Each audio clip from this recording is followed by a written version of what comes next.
Hey, what's going on, guys and girls and men and women and whatever gender pronoun you want to receive, I will give it to you today. He's I wasn't sure. I wanted to do something. Actually, I wanted to do something the past few months, and I didn't know what the fuck to do. So I do. Well, what do they say with writing? They always say, do what you know, right? Write what you know. And I'm like, well, I know a lot of stuff. The most writing I've ever done was technical writing, technically. So, tutorials and shit like that. But I figured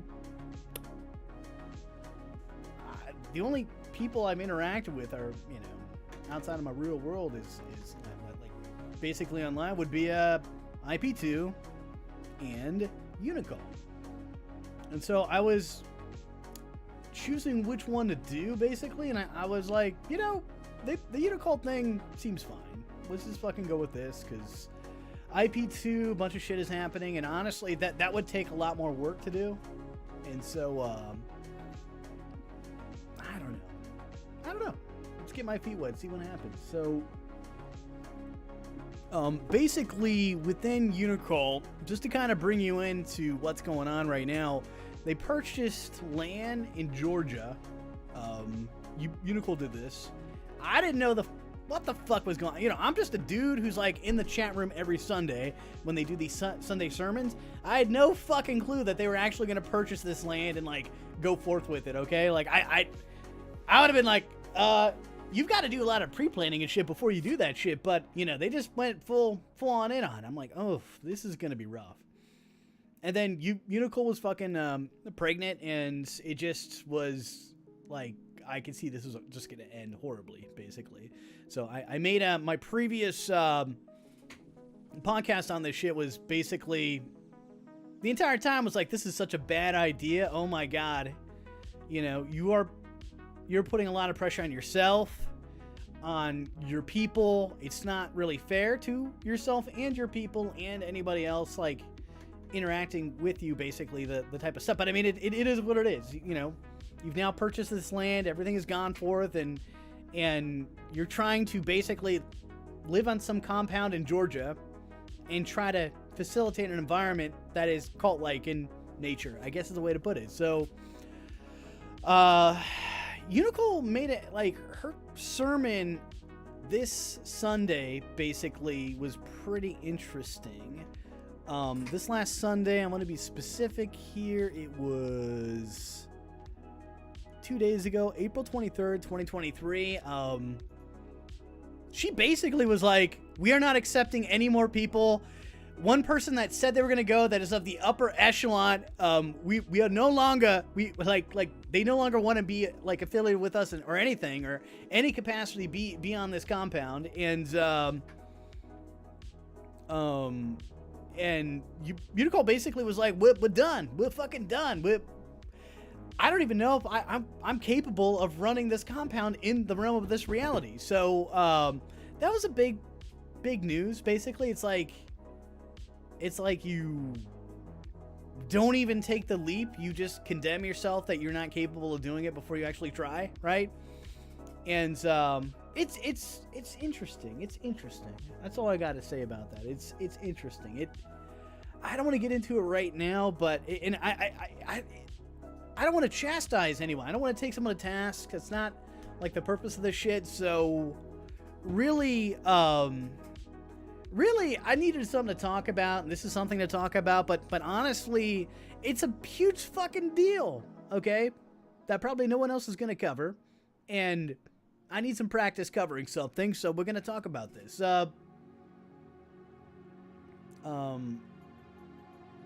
One moment. Let me go to chat real fast here. But here is why I suspect it is probably Ghosty. Because right here, if you see right here, it says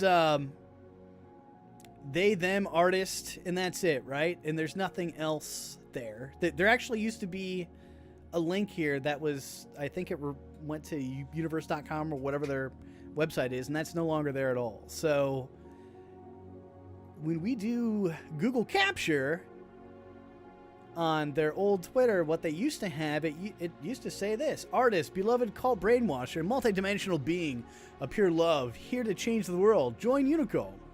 Has the link right there, has everything Room 7, whatever that is, and it's no longer there. And what kind of tipped it off is Unicult basically said it was one of the two upper echelon people. It's got to be Ghosty or Aaron. I can't ever see Aaron like doing this, but I can see kind of Ghosty backing out. Ghosty's got, you know, a particular skill set.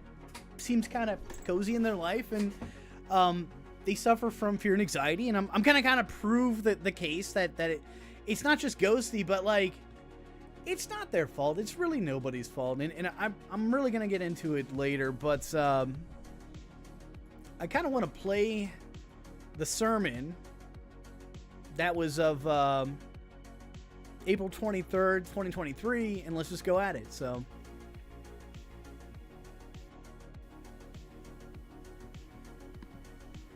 But this is the sermon basically that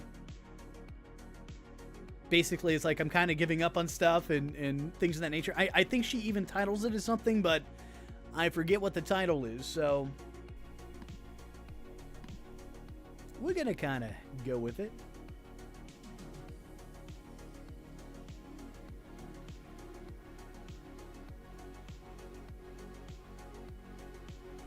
Great. Hello, everyone. Welcome to Camp Church. Great. Hello, everyone. It is Sunday. We are in Camp Church. And I'm so happy to be here with you. I might have to turn this music off a little bit. Let me see. Go ahead and say hello to everyone in the chat. We are going to get started here with a bell, the ringing of a bell. Camp Church, Camp Church, Camp Church. It's time for Camp Church. Go ahead and just find yourself wherever you are. Just find yourself wherever you are. What's really weird about this is that, like, it was very unexpected that she would say this shit, basically. And then when she said it, it was very calm. I mean, she comes off very calm in this, like, very sure. So it was very weird to me. Maybe because this happened 2 weeks ago. So 2 weeks ago, if we look at this, supposedly happened 2 weeks ago. If this was what, April 23rd, correct? Yeah, April 23rd. So 2 weeks ago would be, let me see if I can capture this shit on camera here. 23rd, 1, 2. So around April 9th somewhere, 10th, 8th, 7th. So, and she is now basically like dealing with it, you know, like the problems and things of that nature. But really, to me, let me see if we can get a time of this type of shit right here. One moment. When Google captured this of when can you get a capture date on this shit? I don't even know. We'll figure that out later. We'll get that later, but basically April 9th sometime is when shit went down, and so obviously we may have to look at the other sermon that Unicult was involved with, basically to kind of gauge what was going on, because the other one's about lying. So it's kind of a curiosity to me why what led up to this particular sermon. So, and just take a deep breath, feel your body. Notice how you feel. Are you thirsty? Are you hungry? Are you feeling any kind of particular... She's probably going out of her mind. She can't smoke pot, basically, because it's going to damage the, you know, baby's cognitive functions, and it's just bad. I mean, pot, you shouldn't really smoke pot when you're young either, to be fair. Like, it really does fuck with your brain. It makes you fucking lazy. And if you smoke too much pot, you can't even function, basically. So you lack, like, the discipline to, like, study, learn, figure out shit, basically. There's, like, all these long-term effects that we're finding out of when you smoke pot when you're rather young. So, but she's probably going out of her mind about now. Particular way. Are you happy? Are you sad? She can't smoke pot because she's pregnant. Have it in you, go get some water and drink it, because it's very important to stay hydrated as we absorb these teachings, which are given to me through heaven.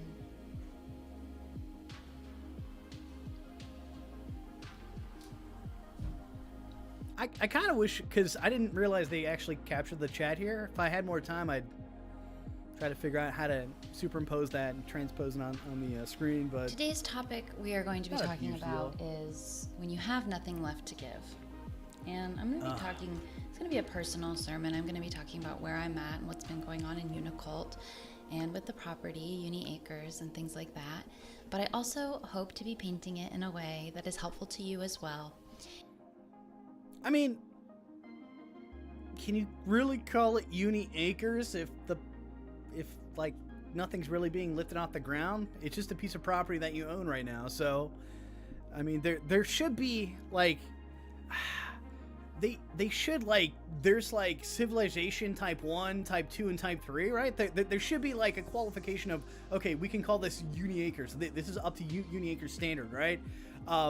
It's just a piece of property that you own in Georgia right now. So, and I can give you some ideas for how to create more balance. And really, I'm just trying to create, like, in my eyes, you know, if you go onto like an open source project or anything else, it's a project that hasn't been worked on yet, right? So there's really nothing there but like imagination. You start working on the project, you start contributing to it, then you start reaching milestones, right? Then it's actually starting to look like a project. Right now, it's really nothing. So, and I'm really not trying to be a dick, but like when you do shit like this, like you gotta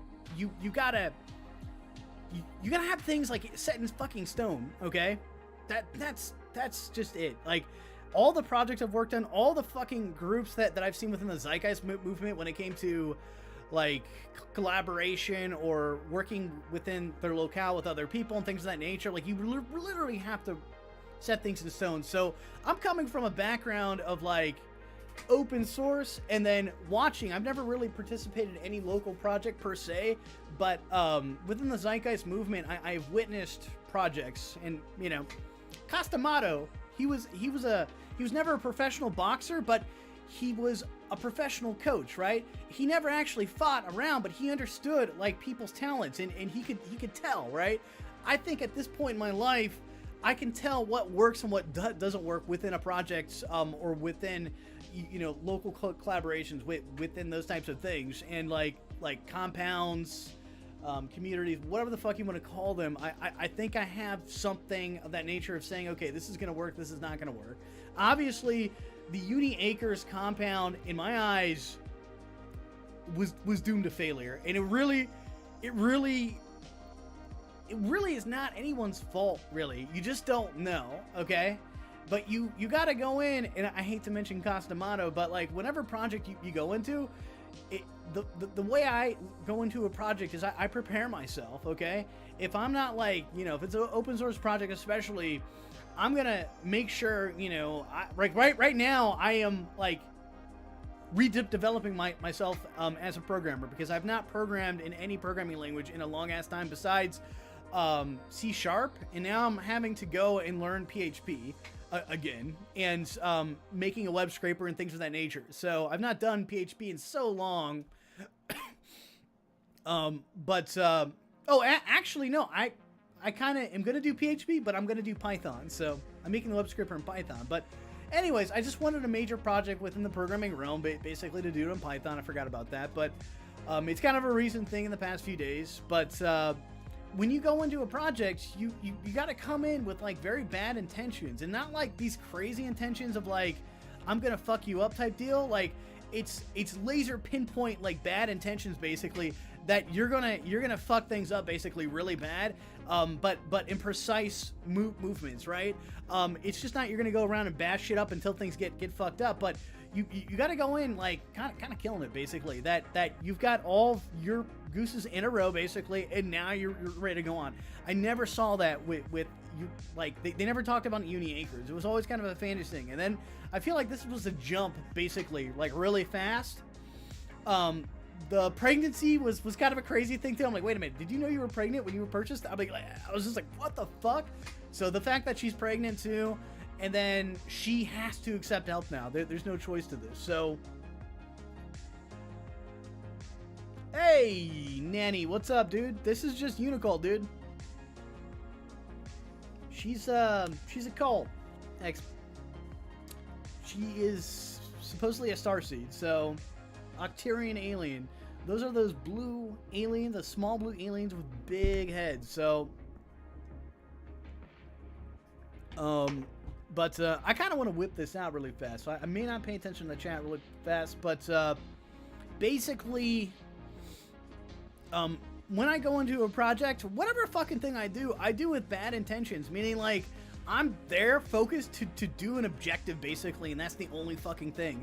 And I've noticed that projects that work out are people that know what the fuck they are doing initially, and then they adopt other people who don't know what the fuck they're doing, basically, but they have, like, the capabilities, or they see something in them, basically. So when she was doing this, I'm like, I don't know if you're capable of all this. It's such a fucking, because you got to be good at, like, you got to be mediocre or like relatively good. You don't have to be great, but at a lot of things really fast, and that's going to be overwhelming for anybody. Okay, so I felt like when she bought Uni Acres and all this shit, I felt, and she moved in, there was like no heads up from everyone. Like, we're doing this, we're in the process of buying it. There was none of that. It was like bam in my eyes. Okay, and Unicult does a lot of shit behind the scenes, basically, that we're not, aware of, and that's fine. But to me, as an observer of just the Sunday sermons alone and some of her tweets, I felt like this was going to be bad, basically. And you never know how bad it's going to be. I mean, the worst thing is that you lose members of your group, basically, and you're going to lose members of your group because they're not prepared. But I kind of want to go on and just let this go. In your life, and more love, and an ability to receive more love and give more love. I'm drinking coffee here. Just, again, take a deep breath in, find yourself. I hope you're here happy and relaxing. And if you have a prayer, you can send it in the chat. We will do prayer requests right now, and I'll do some announcements. We are having, thank you, Aaron, it is $7 Sunday. So you can send $7, you can send $21, you can send $10, you can send $1. $7 Sunday means send whatever $7 feels like to you. If whatever amount of money, you're not going to miss, it's not going to hurt you. It's going to help you to feel good sending that amount of money. $7 Sunday.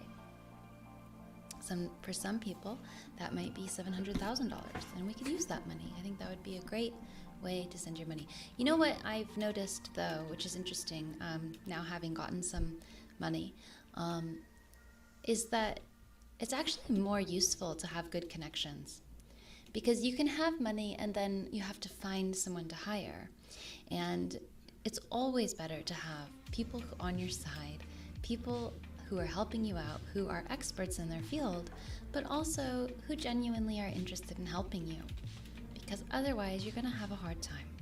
So that's why money really is stupid, but it does help with certain things. And if you have a skill or a service that you can offer to Unicult, then please join Unicult and climb the ranks, because we could use your skills and help. Just want to give a big shout out. Thank you, Lexi. A big shout out to Lexi and to Aaron for running the hotline. Lexi runs the newsletter. We've got Aaron's been doing the TikToks also. If you can go on TikTok and find Unicult for Joy, I think is our TikTok name, Unicult for Joy, or just type in Unicult, you'll find our account. And please follow it, because we've got a lot of really good content on there, and it takes a lot of work to put it up. So we want to make sure. I wanted to make a note here that usually I see Ghosty in chat. They are not in chat at all. They're usually one of the first people chatting it up. So reaches as many people as possible, and when you look, that's another added factor of it's probably Ghosty that's not coming aboard. That helps other people see it as well. So that's really good. And we do have a newsletter. If you're interested in signing up for the newsletter, and I'm not calling out Ghosty, but what we will be doing is we're gonna watch, because literally a few months back, Ghosty, Aaron did a interview with Ghosty, basically. So we're gonna learn a little bit about Ghosty. Ghosty don't like me much, but because I didn't call him by by a her. I called him a him, basically, and they are a man dressed as a woman, but You can do that on our website. it's very difficult for me to give a person who is originally born a man or her title. It's going to take me a while, and I do apologize, but I don't believe in that type of stuff in general. So, but if I'm in their chat room and stuff, I am gonna. It's a sign of respect to use their whatever the hell they want to be called. Okay, if you know I'm going to a bar and I fucking talk to someone from the mob, I'm gonna show them a sign of respect, or they're gonna kill me. So, which you can get in general, I try to apply that to everybody. If you don't know all of this, I'm surprised. I don't know how you got here, but thank you for being here. We're so happy to have you. And just a shout out to all the other magicians and devoted members who are working so hard. I got this mailer in the mail, thank you D, of the, it's a fold out brochure of teachings of Unicult. And it's really cool. It's like a really cool, concise, I didn't fully understand it when I saw it digitally, but when I got it printed, I thought, wow, this is really cool. I think that's something that would be really special for people to receive in the mail. So maybe we can figure out a way to send those in the mail. Yeah, keep sending your prayers. I'm going to scroll up and read them all. I do have the announcement that we got baby chicks, so I'm just going to go grab one and show them because they're in this room, and I think you will all love to see them. 1 second. She's got baby chicks, man. All right, let's see if we can speed this up here.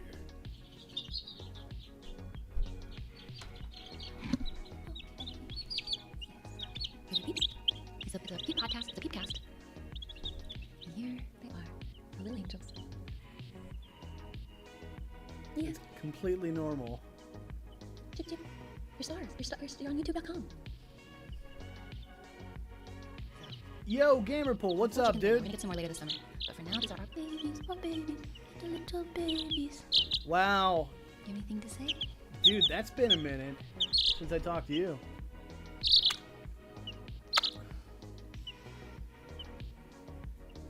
Trying to speed this shit up.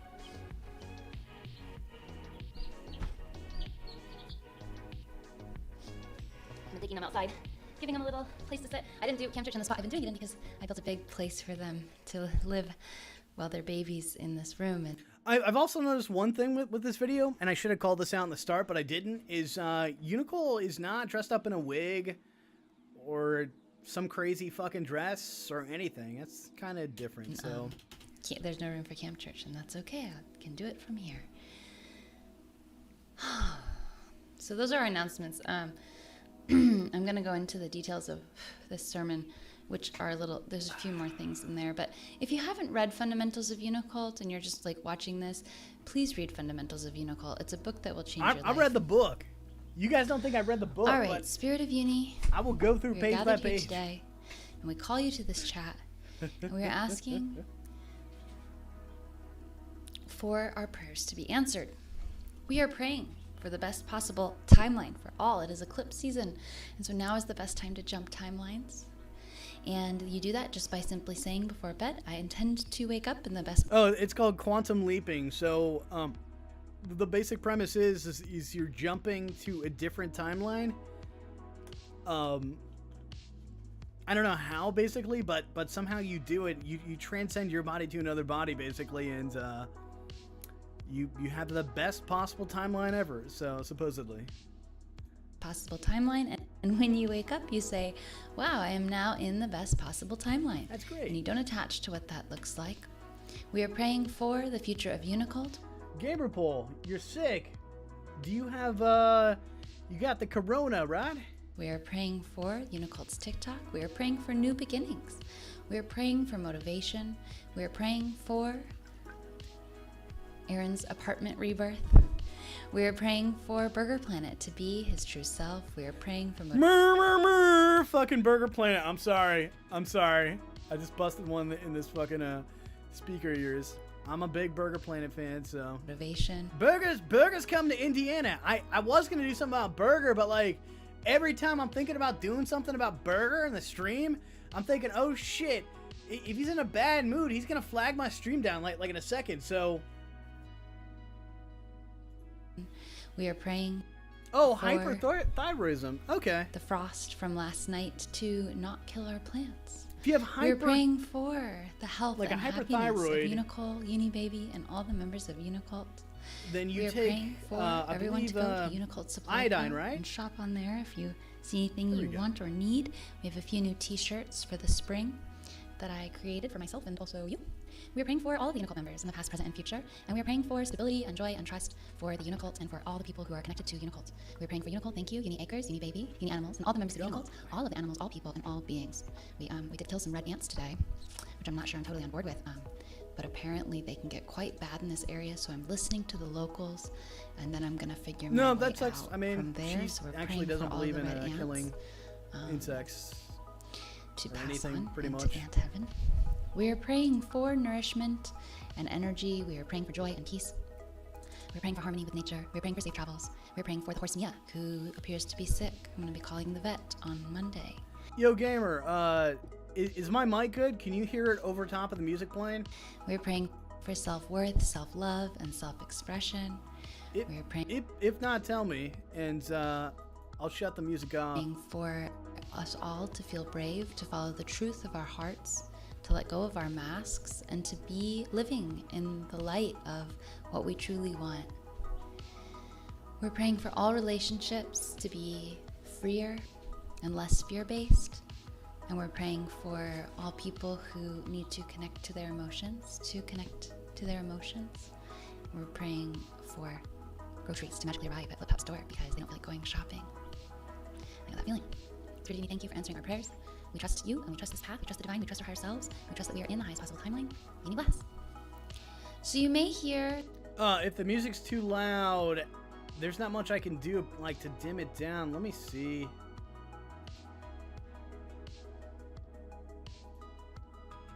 Yeah, I don't know if I can dim it down per se. Let me see something. That's as low as I can basically go. One moment. Are you shitting me?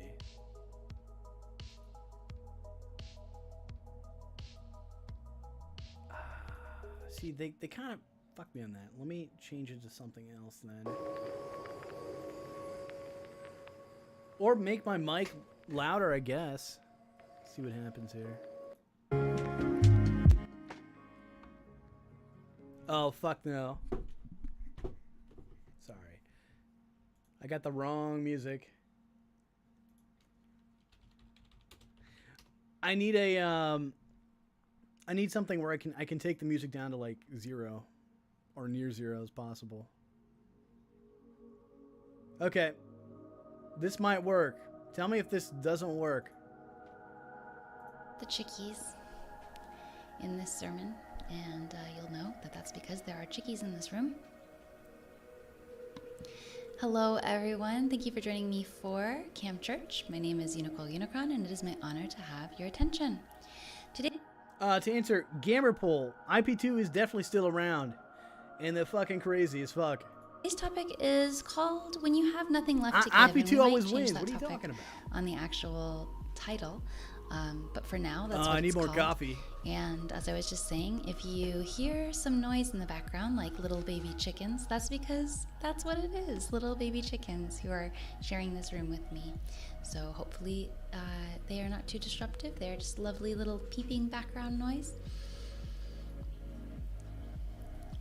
So recently, this sermon is gonna be about my experience, what I'm currently going through, what Unicult is currently going through, and we're gonna use it as a diving board, as a jumping off platform, as normal, to talk about how this might look in your life and what we can do in order to navigate times like this. So, the sermon is called When You Have Nothing Left to Give. Ouch. And when you have nothing left to give, I guess like...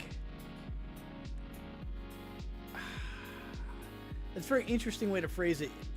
When you have nothing left to give, like, she has bought property, she's accomplished this, she's accomplished Uni Acres. It's not just buying the property, though. It's like you can't just say I'm done, I just bought this piece of property, and then like nothing is built upon it. Like you gotta, there's discipline inside that. Like that's something that I Unicult and a lot of other people don't really understand, basically. And you would think she does. She seems healthy, she seems fit, but like there's different forms of discipline, basically. And I think you can't just buy a piece of property and then call it uni acres when there's kind of there should be a standard of what uni acres should be called. Gamerpool said IP2 rocks, but the Sim Mafia community now. Yeah, you are correct. There are a bunch of Sim people in there. For me, personally, I was raised in a way where I couldn't rely on my caretakers. And so I developed a super self-sufficiency. I developed the ability to be empathic by looking at other people around me and figuring out what they needed. And I learned how to be super self-sufficient. I've been working since I was 12 years old, working consistently since I was 15. I bought my own first car. I basically bought everything for myself ever since I was 15, 16 years old, except for, living with my parents, and they paid rent and food and things like that. And I left home at 17, and I've been working really hard ever since. And I've held this energy of self-sufficiency ever since then. And in our culture, we glorify self-sufficiency, and we glorify...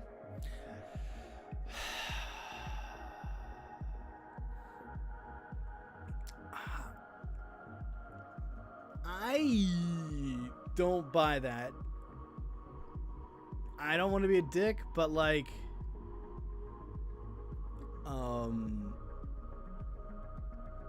because she is female, my gut, and this is not an incel speaking, I'm just talking about reality, okay? Like she's probably usually with a dude, and that dude is usually probably buying cars and shit for her, and I mean, like, that's kind of how it works. So self-sufficiency as a female, maybe in that version, but like self-sufficiency for a guy is like they have to buy their own house, they have to buy their own car, they got to buy everything, right? It's usually not a joint thing. So she's probably with someone and they kind of help her out, but I'm not really buying that though. It's just a gut feeling. I don't really have any it's really baseless. So the hard worker. And so it's I've watched Unicult enough to say that she comes up with narratives that I honestly think she believes, okay? But I want to put an additive narrative on it that for her, maybe that's her version of what self-sufficiency is, right? Or what have you. But like to other people, I kind of want to put a narrative that like, okay, well, that's her version of it, and I respect it. Okay, that's fine. I think life is very, very tough for her, okay, in general. So, and it's tough for a lot of people, but especially for her, she has, I believe she had autism. She has autism, and her version of it is going to be different or slanted, but I think she let's just put it this way, has like a lot of problems. It's hard. I'll just be nice about it. Sometimes to notice when something is imbalanced or when it's actually detrimental, when it goes with the cultural programming. When the cultural programming says it is good to be a hard worker, it is good to make money, it is good to be independent, it is good not to rely on other people. We have a very individualistic culture that is not communal based. And I would agree with that. I would agree with that. I would say, if you're a capitalist, it benefits you to divide people rather than to have them as a community, right? So separate cars, separate houses. You want to subscribe to cable? Well, one person buys cable in the neighborhood and then allows 5 to 10 other people suck on that cable bandwidth. But they don't like that shit. They don't like it when there's more of a community. It means less money for them. A lot of times I think we believe that by... But I mean, like, the concept of a nuclear family and things of that nature, and how that's a relatively new concept and all that shit, I would say that it benefits capitalists basically when you start playing those fields of, like, you know, the nuclear family is this rather than a communal family. I think with communal families in general, you know, if a kid is born into a family that is, and the family is like mistreating that kid, it's not just the mom and dad that are like that are going to be like knowing what's going on, but it's going to be other people. Those other people are going to take the kid out of there, basically. If it's truly a community type of raising of the kid, they literally say a community, it takes a community to raise, or village to raise a kid, right? Like, I believe in that. So it's a different way to live, and I don't completely understand all the nuances of that, but the way we're doing with nuclear families, I don't think it really works too well, because it really is a shot in the dark. Like, you could have a mismatch of a kid and, you know, a mom and dad, basically, and I firmly believe that. Like, they just completely don't get each other, and you try, but it's just not there. I've seen it time and time again. Or there can be a lot of pressure, especially in Asian culture, to perform. Basically, when they don't perform, it's like they disown their kid, right? Because that kid is not performing to their expectations. So, Gamerpool said, we all have autism. I have one too. True, we all have autism. But I thought this was an interesting cam church. I thought it was another kind of woe is me type of cam church. With Unicult, it usually is a woe is me, and that's fine. I mean, if that's the way you feel, that's fine, but I'm gonna respond to this shit, so. By relying on other people, we are being a drain or a burden on them. And that's not all of us. And so I want to just pause here and say that this sermon is going to be from my perspective as someone who's a giver. And there are other people in this world who are takers. And neither is wrong, okay? They're both just imbalances in the masculine-feminine duality of this dimensional reality. And so if you are someone who gives a lot, that's actually a masculine trait. It's actually a masculine trait to give, to create, to offer things to people, to be in service to other people, to be in service to ideas, and to work towards them. And by masculine, I don't mean gender. I wanna. Gamerpool, I'm watching a person by the name. The YouTube channel is called Unicult. This is Unicult Unicron. Us to actually look away from our current incarnation of physicality, of sex, and even of our understanding of gender, and look into these deeper ideas of duality of giver and receiver. And then there are people who are much more comfortable receiving, and sometimes that can be very imbalanced, and it can look like they are taking a lot. And actually, I really want to say, if you're in a relationship, let's say, and you are giving very little, like there's a lot of relationships, I think, where there's one person who's going above and beyond, who's always the one calling, who's always the one chasing after the other person, who's always trying to make plans, and the other one's maybe more distant or pushing away. The person who is distant and pushing away is actually the receiver, and they're actually in the feminine energy because they are not the ones giving. She's usually chasing them down. Whoever she's with, she's like trying to kill them. So, Gamerpool said, she's giving me Karen vibes in public. Yeah, possibly. I really don't know. And so there is this balance, and it's... I just know of her persona of Unicult Unicron, basically. So, it's something that we can understand about ourselves. There are times when it's right to give, there are times when it's right to receive, and there are times when it's right to be in that energy of activity, and there are times when it's right to be in that activity of rest. And it is not just a singular state, but we can get in these imbalances based on our upbringing and based on our relationships and based on what other people expect of us, or if other people in our lives are taking too much or giving too much, and we might learn to be lazy and just receive, or we might learn to be too hardworking and give too much. So in my case, I have always been giving. I have always been a giver. And since I learned about the concept of sharing, I would always give away most of everything that I had. And this is ever since I was very, very little. If I had lunch, I would just give it away. If, I would rather go hungry. And I don't believe, like, I don't think she naturally is a giver, but, I don't think a lot of people are naturally givers, right? But, I think when she gives away her lunch to someone, there's like an agenda, right? So like for her, it would be anorexia, basically. Like, well, I wasn't going to eat this anyway, so I'm going to give it to you. So it's not that she's giving away the lunch. It's just that it's achieving her agenda, right? And, I have nothing to gain to eat this, so. See other people have the food, then eat it myself. And this is, again, not balanced because you can't.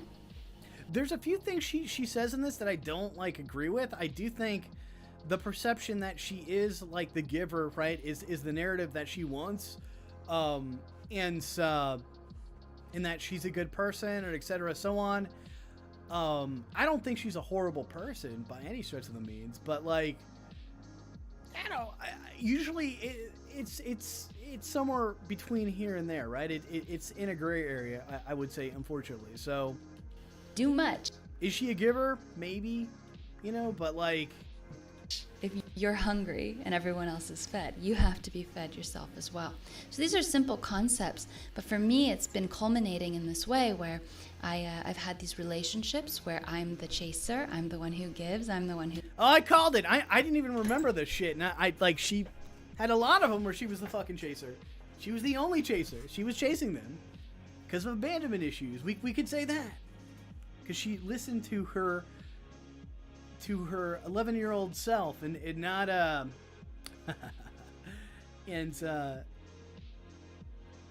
you can't listen to that little voice that does nothing for you, trying to basically. Convince the people in my life to come along this journey into Unitopia. Come on, it's going to be so great. Come on, you got to tell the truth. Come on, you got to just show up. You got to be loving. You got to be kind. Trying to drag people out of their shells, out of their fear. Yeah, but you can't be the one doing that. And the reason they have fear is because of a lack of confidence, unless it's immediate death, basically. And then even then, it's because they don't have the experience of anything, right? And you can't just drag them into something they're not ready for. And when you do this, they're going to have resentment towards, guess who? They're going to have resentment towards you. And the one guy I did talk to that did know you, he had a lot of fucking resentment, basically, a ton. He's like, oh my, I can't believe, I don't want to get into it, but Jesus Christ. Push them through portals before they're ready, and it always backfires. And people. It's interesting because she calls them fear portals, basically, but you can't push people into these things. They and I'm gonna tell you towards the end of this. I'm not gonna do it now, and it's not meant to be taking someone to task. It's not meant to be a dick. But let's just go on.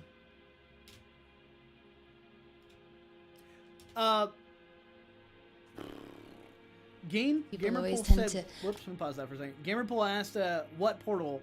It's they call them fear portals, right? So if you're afraid of something new, basically, Unicult is attempting to push someone through a fear portal, be it if they've never drove before, basically, and they have no experience with cars or anything, they're gonna push them through the portal and say, yeah, even though they had no real desire to do that, she's gonna just make them do it automatically. That's an example of what they It's kind of overcoming your fears, but abandon me, or they have to be wanting to do that, not you. You can't just push them through that shit. Believe. They have to be the Rambo, basically, so to say. And you got to be in the right state of mind, okay? If they're not ready, they're not fucking ready. So because I'm constantly trying to raise people up, give people what they need in order to get them up to the level that I see their potential. And that's the worst thing. I always hate there was this fucking guy in this movie.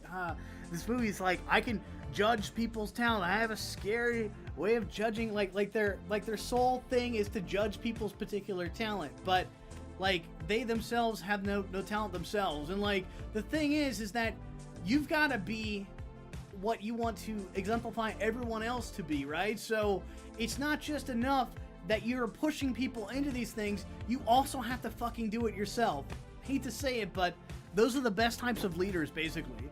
That's my motto as well, like in life. And I understand that in the business realm that is not always the fucking case, but it should be the case, and that should be the fucking standard basically everyone follows. If you're pushing people into doing stuff, you should be willing to do those things yourself as well, okay? And I understand that you're pregnant and all this other shit and you just bought the property, but you also have to lead by example. I don't give a shit. And you really have done a lot, like way too much. You've really bit off more than you could chew, honestly. And now it's like you literally have to fucking survive at this point.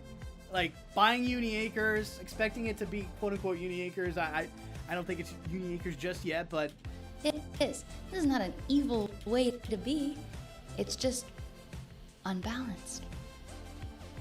So those who are raised to give and give and give often chase in relationships. They give more than the other person. They hold more space for people than they do of themselves. It's easier for me to cook for other people than it is to cook for myself. I call bullshit on that. When she said it during the sermon, I said bullshit. She likes to be cooked for.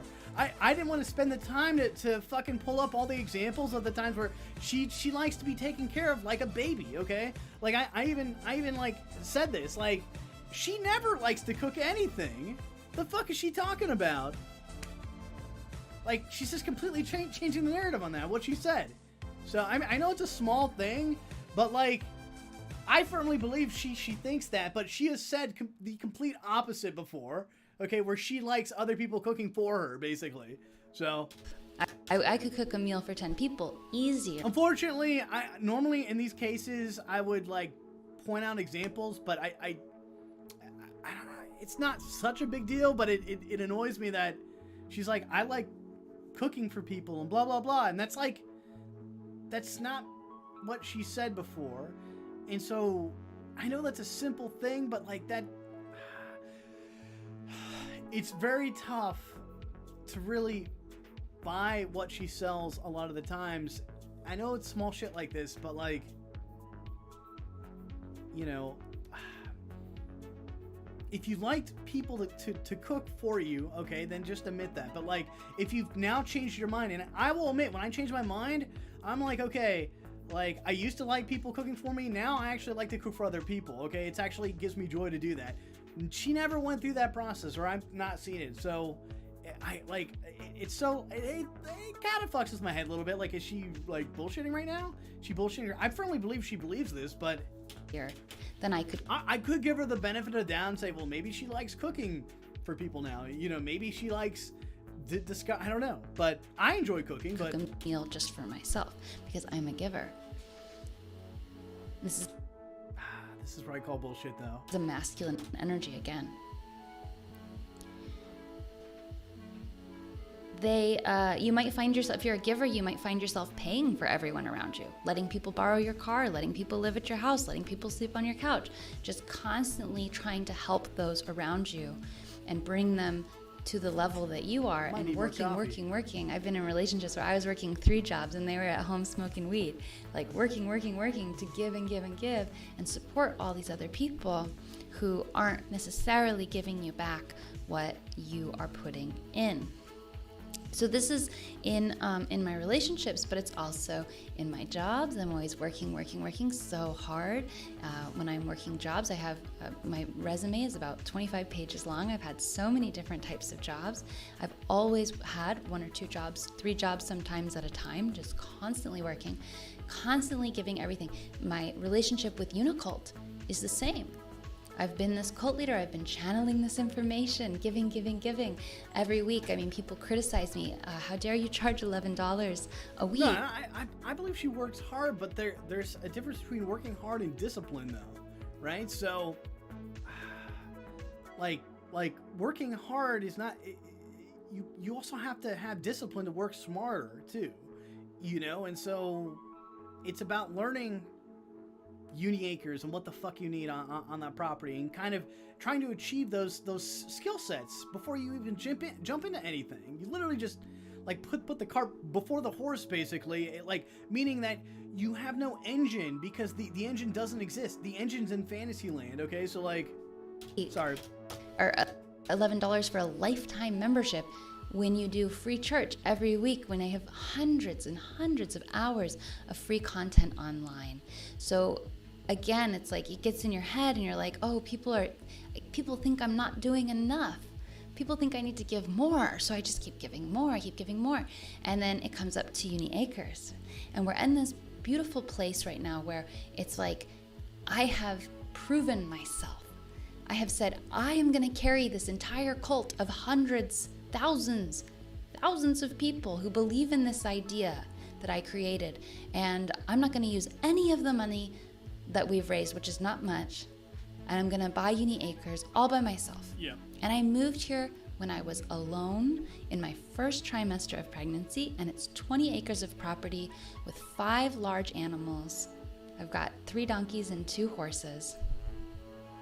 A giant construction project that I was managing so that Unicult members could move out here. I couldn't even get out of bed to feed myself. Yeah, this is fucking nuts. I guarantee you she didn't know that she was getting pregnant.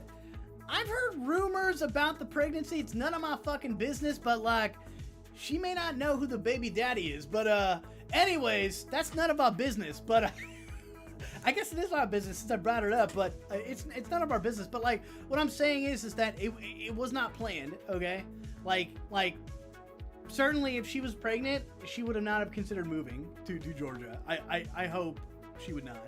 She would have stayed in LA and said, I'm fucking pregnant. I'm going to focus on this kid. And my relationships were toxic. I wasn't being supported in my relationships. And I was throwing up every day. Well, what do you mean supported in a relationship? Okay, like this is what? What does that mean? And I was waking up every night in rage and in all these emotions from being pregnant. Well, because she can't smoke pot now. Now she has to fucking deal with life and things of that nature because she can't smoke pot while she's having a baby. It'll fuck up their IQ, everything. It'll be bad. Don't want to do that. And I had no one to even get me a glass of water. I had no one to cook me a meal. I had no one to help me mow the lawn. I had to do everything by myself. And luckily, a few people from the community came. Yeah. Not the best decision, but hey, fuck it. And helped support me. And that was really, really helpful and really beautiful. And I was able to pay for their help because I didn't have a relationship with them previously, and it wasn't a mutual beneficial thing. So again, I was giving. I kept giving to this idea of Acres. And so what ended up happening... And that's nice of the community to get together, because that's the only way to do this, really, is you have to ask for help. You're not in a condition to really do anything. Our case is that I did this construction project, and I prepared 2 bedrooms for 2 of our top Unicult members. And it's a big deal to come and live on a commune. It's a big deal to come live with your cult. And I understand that, but this is something that we all worked very hard toward. Exactly. And one of these people backed out at the very last minute, 2 weeks, 3. That person was Ghosty! Ghosty's a bad person. I'm joking. No, Ghosty's pretty chill. You know. There's the before. Ghosty was a part of Unicult. This is the after. They've taken all that shit off about being a part of Unicult, basically. So, yeah, and I don't really blame Ghosty though, but we'll get into that. They backed out, but I mean, like, Ghosty, you know, has anxiety. They weren't prepared for this at all. I feel like a lot of people were caught off guard by this shit, basically, or Unicult was caught off guard because she got pregnant and she couldn't do this shit by herself, and then had to ask the community. And there's nothing wrong in doing that. That's the only way she could have done this right now. So 3 weeks before moving day. And I got to the point where I just felt like I had given so much, and no blame on this person, because you can't do what you can't do. You can't go through a fear portal if you can't go through a fear. Fuck your fear portals, okay? And I'm gonna defend Ghosty in this. Ghosty was not prepared for this shit, okay? None of those people were prepared for this shit, okay? They were expecting like not to really be in this position right now. Ghosty may have a life. We don't know. I don't know what's going on with them, but you're asking people to do shit that they may not be comfortable or know how to do. Basically, they're not carpenters or this or that, and really this was very like inconsiderate of the people that you're asking. Basically, is what I would say. It's not that you can't ask, but like, this is a big fucking ask. You're asking people to uproot their lives and come live in this compound and be like a worker, basically. So some people may not like that shit, okay? And it's not about identifying who the real ones are and or not, basically. That's not the case at all. It's not about identifying who's your friend or who's not your friend.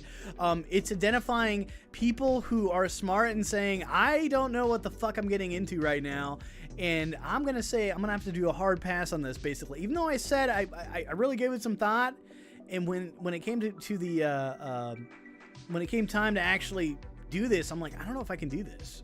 You know, I know nothing on. I have no skill sets. You know, usually the most successful compounds, basically, or communities are the ones where the initial people who join have some type of skill sets. So really, how I would have approached this is said, okay, as a cult, Ghosty, what do you want to be? What's your role within this cult? And you start designating roles, basically. And if Ghosty's like, I want to learn a bit of everything, but I'm going to be like a jack of all trades, but a master of none, then that's fine. Then Ghosty can either do like self-learning, or as a cult, you all pay for them to go to classes and get certifications and do what is necessary, basically, to make these churches and make these houses and to make this an actual cult compound, okay?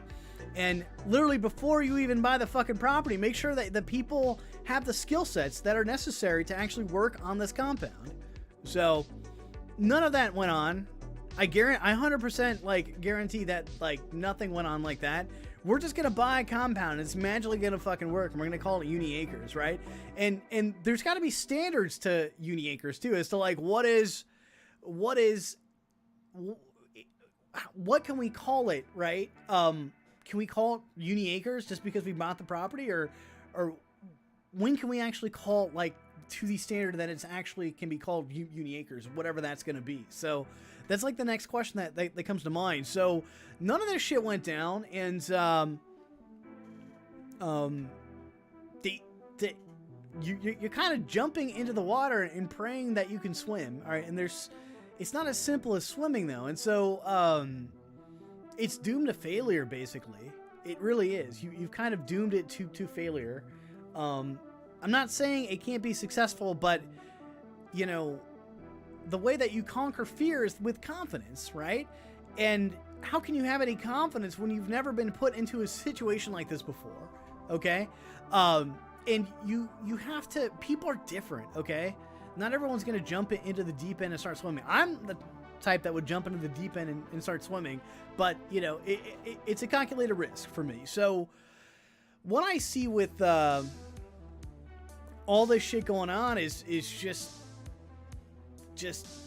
we're just gonna do it, blah blah blah. And no, it's got to be strategic. You've got to do it with bad intentions, basically, meaning like you got to go in there with laser focus and actually fucking just like, we're gonna build this shit, right? But you're gonna have confidence because you've done it before. It may not be the beautiful architectural types of churches you're gonna have at first, but eventually they're gonna work their way up to it. So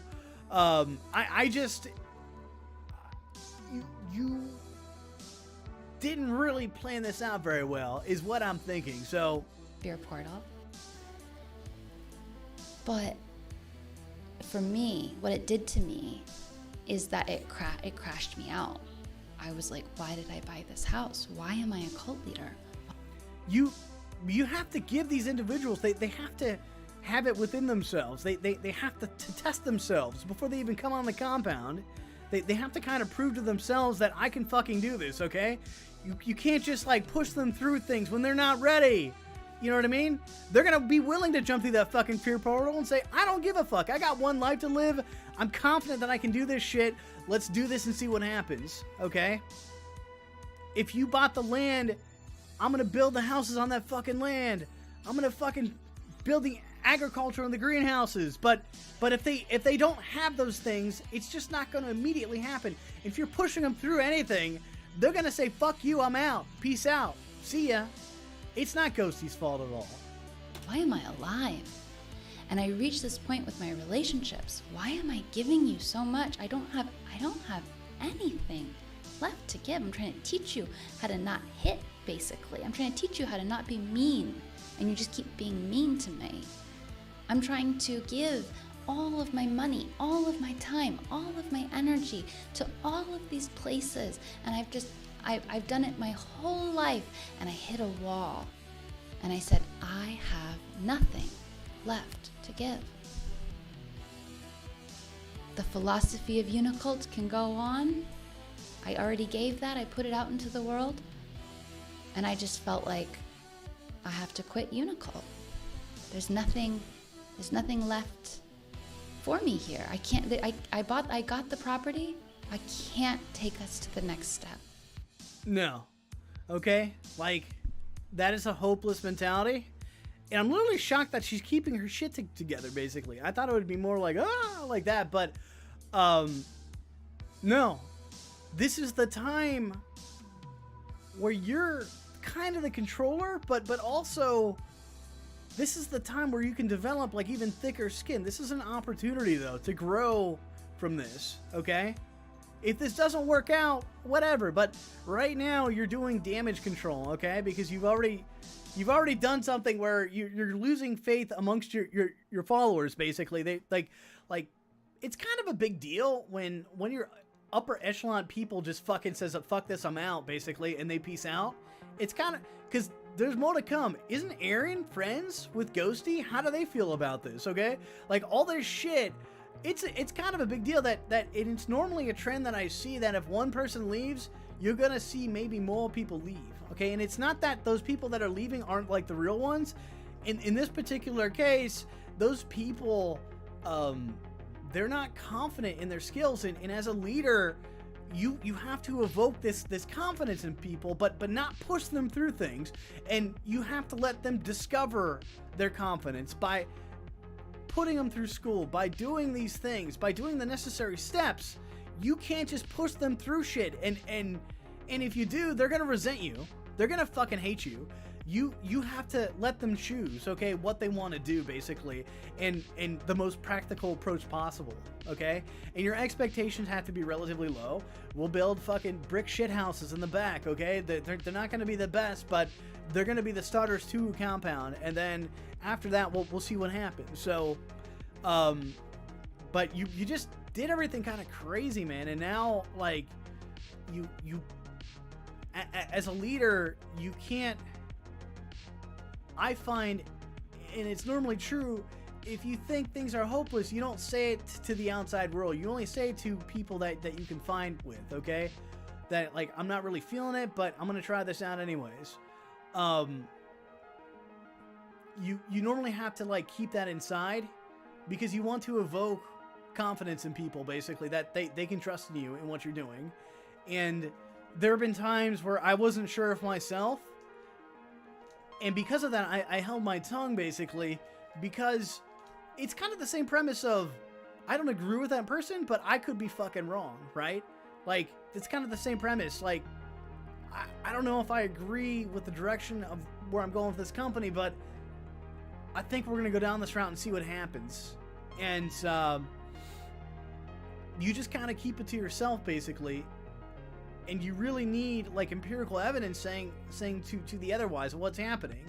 But really, the best plan is having a game plan, and you had no plan, basically. So that's like the biggest problem. I tried. You did not try. You fucking bought property and like calling it Uni Acres and like, I give up now. Ugh. I'm done. I'm done. That's it. That's all. That's it. That's all I have to give. We're done, boys. Wrap it up. Unicult's And the beauty of this moment, of I this surrender. feeling of being totally and utterly depleted, is that you realize that what you're doing isn't gonna work anymore, and that what you're doing isn't sustainable, and that you have to change. Woe is me. And I want to say, if you're a giver or a a taker in an imbalanced way, that's an ego state. It's an ego state to feel very entitled to taking things from other people. It's an ego state to feeling like you can't take anything from anyone else. And so when you hit that rock bottom, when you feel like I have nothing left to give, or on the other side of things, when you say, I see how much damage it is to the people in my life, that I'm energy vampiring from them, that I just keep taking, and I see they're drained, I see they're tired, I see they're working 2 or 3 jobs, I see that I'm crashed out on their couch, that I'm not doing anything with my own life, and something needs to change, right? And that is the beauty of this. So what I have found in the last few days since this has happened, because it's been very recent, is that my communities, I have learned who I have to separate myself from. Those people who are taking more than they're giving. Those people who are helping me be imbalanced. Those takers while I was giving. Those people who let me give way too much because they're imbalanced also. And I was able to set up boundaries with those people because I literally have nothing left to give. I was unable to set those boundaries before because they were feeding my ego by letting me say, oh, I'm the giver, I'm the giver, I'm the giver, I'm gonna change you, I'm gonna fix you, I'm gonna show you, I'm gonna heal you, I'm gonna lead the way, I'm gonna show us all, I'm gonna do it for all of us, I'm gonna show you all how it is, how we're all supposed to be leading in this way. People who take from people like that can just let you stay in that energy. So I was good. You can't, you know what I mean? Like, for sure, you should probably cut people off that are just giving and not where you're constantly giving to them and they're not giving back basically in that way. But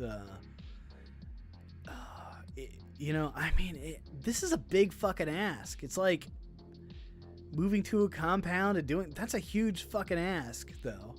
That's like uprooting your fucking life and like moving into like that is. I can't blame Ghosty for that, and I don't agree that the people that keep taking that are the takers, right? That when you ask them for something, it's a huge fucking ask. It's like, can you come help me like fucking do manual labor on your property basically and uproot your life to go to their, you know, it's a huge ask though. That's really a huge ask. I think it's proportionally it's not right. And you know, whenever let me just put it like this, whenever I give someone money, I never expect anyone to pay me back. So whenever I give in general, I don't have that expectation that they're gonna pay me back basically. I do have an expectation that they help me out every once in a while, but expecting it to be 50-50, I don't expect that. Maybe 90-20, 90 I give and 20 they give back basically, but I don't really have an expectation like that because it really would piss me off if I think about it.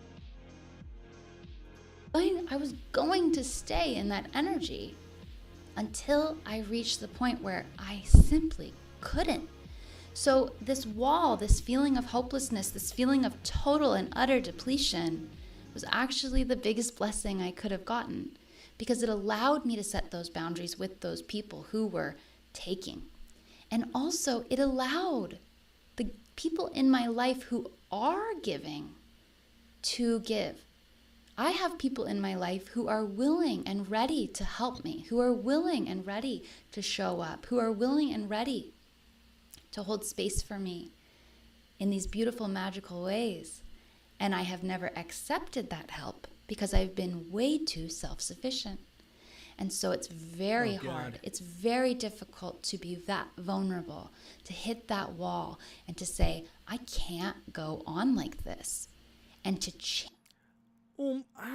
let's go on. Change who you are, to change your relationships, to change that imbalance of giving and receiving. If you are someone who gives and gives and gives, like I am, you can explore, what does that mean about trust? Does it mean you don't trust other people to be able to take care of you? For me, that is definitely how it has been, because I was raised with caretakers who were not present. So by showing up in this way, I was saying to the universe, I don't trust you. I was saying to the spirit of Uni, I don't trust you to provide for me. I was saying to my friends, I don't trust you to show up in the way that I need you to show up, so I'm going to dictate this relationship. That's what I was saying with my energy. And if you can't trust the universe to give to you, how can you be in a place of receiving? This is a form of poverty.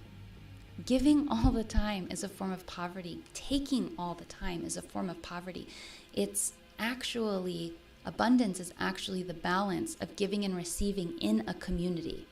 And that can mean your family, your friends. There's nothing wrong with poverty, by the way. I just want to put that in. Friends, that can mean your online places. That May can poverty mean work. bless you. That can mean the whole world. That can mean the universe, the community, interaction between you and the spirit of Uni. I try. But this is a state of lack. Have you always felt a state of lack your whole life for genuine care? If so, it's likely that this is something you developed in childhood and you've been putting up blocks your whole life by assuming you can't trust other people, by assuming other people are just never going to be able to show up for you, and you have to give and give and give. And again, look at this in the opposite way. Have you been in lack your whole life with people who trusted you? Have you been in a position where other people constantly dictated to you who and what you should be, and you just went along with it? Have you always just taken what people give you? Are you someone who has never had a job or never had to work and you just allow the universe to give you things? Is it in a balanced way, or are you draining the people around you? Are you taking too much from one particular person? Are you manipulating people to give you stuff? This is the other side of the same coin.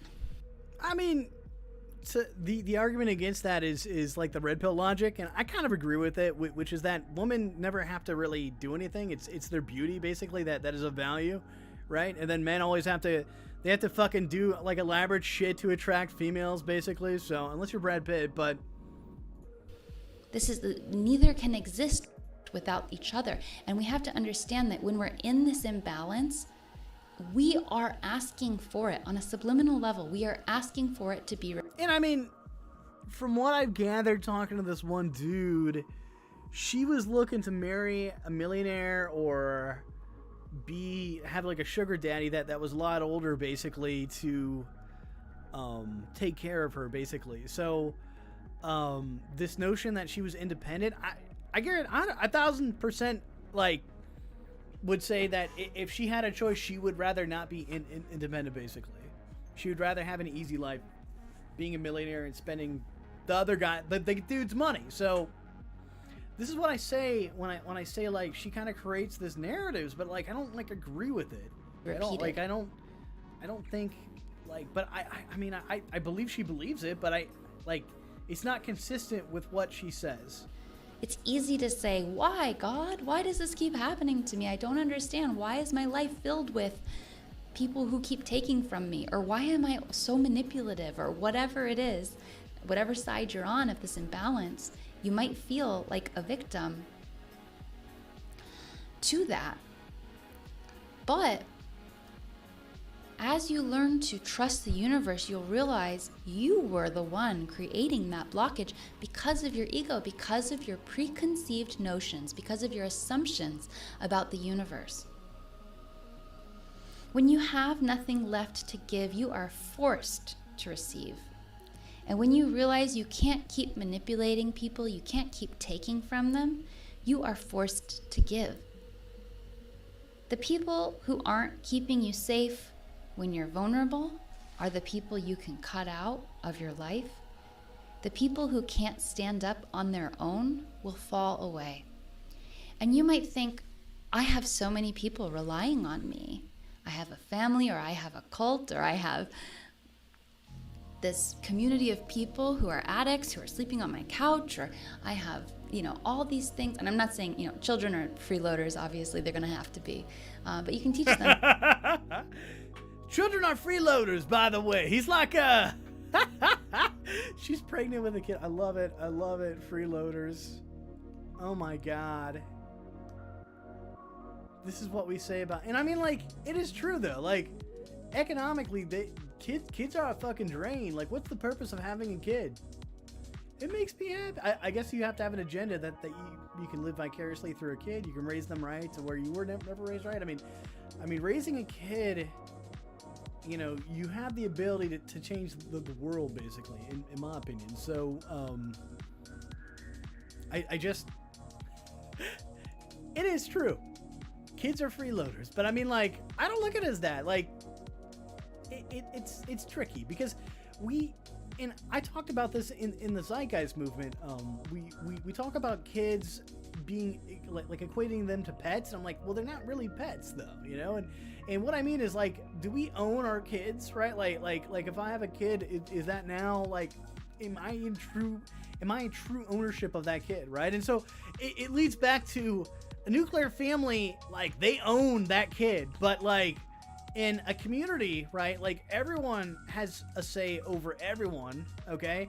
And I the concept of ownership, I think it's diluted, basically, especially when it comes to a human being now, because, like, everyone is regulating themselves. So, and when I say that, like, regulating themselves, they're regulating the community is self-regulating. So, if a kid is not being raised by their parents and they're getting mistreated, that kid gets taken away and gets raised by someone else that can more handle these types of kids. So, kids are freeloaders. I don't know about that. Like, if you're literally looking at a kid as a freeloader, basically, then like how's that freeloader supposed to change the world, right? Like, you have to look at these kids as, like, the potential of changing the world, or at least the proximity around them. And calling them a freeloader, I think, is kind of it's like, if you're saying a kid is a freeloader, and I understand that may be a joke, but it kind of isn't. But in the same way, they're much more than freeloaders, okay? They're changing the world. It fucking matters. Like calling them a freeloader, it's just like you're just like, oh, they're they really have no value until they start making value, and that shouldn't be the case. So, but it's the current society we live in right now. And these things of self-sufficiency and of balance, because if you do everything for your children and you never teach them how to do any chores or anything, you're setting them up for that reality of being a taker and not a giver. So you might feel like guilty though, like, I don't want to push people away from me. I'm afraid to lose people. If I stop giving, maybe people won't love me anymore. If I stop giving, then people will all disappear. If I stop giving, then no one's going to do anything. If I stop taking out the trash and doing the dishes and cleaning the laundry and sweeping the floors, then it's just going to stop getting done. And that might be true for a short period of time. But what's going to happen is that you can then see who is depleting you in your life. And then you can set boundaries with those people. And it is a blessing for you both to set those boundaries. Because the people on the other side who are the takers, who are the people who are draining your energy, they need that boundary to also see that their energy can't continue. That is their rock bottom. That is their brick wall that they have to hit in order to have their own awakening. It is a blessing to everyone when you stop these cycles and these patterns. Because when you're in a relationship and you've been giving so much and you say, I can't give anymore, you're going to find that there's people in your life who say, oh, thank God. I've been trying to bring you glasses of water. I've been trying to cook you meals. I've been trying to take care of you. I've been trying to help you out, but you've been refusing my help. And those are the people that you can trust to be vulnerable with. And you're going to have people who do the opposite, who try to manipulate you and blame you and make you feel guilty. When I've cut people off, I've heard some really nasty things said to me, even after I supported them for years. And that's because they're afraid to hit that wall. They're afraid to let go of their ego, of being in that over-receiving state. Well, I mean, that's part of being like the human condition, right? So when you cut people off and things, they're going to be pissed at you because they were relying upon you, things of that nature, and it should be expected. I wouldn't hold it against them, though. Usually being the better person usually wins out, so... If they can't see the value of what you've been giving, that's a toxic individual who requires a boundary. And that boundary will be a blessing to them because they have to hit that wall in order to recognize their energy vampirism, the fact that they've been draining other people's energy. And they might not realize it with you, but you might just be one lesson on their journey as they go. So just... And I really hope Unicult is not calling Ghosty a energy vampire. I really hope this is not just directed towards Ghosty as being an energy fucking vampire. Like, that's not fair.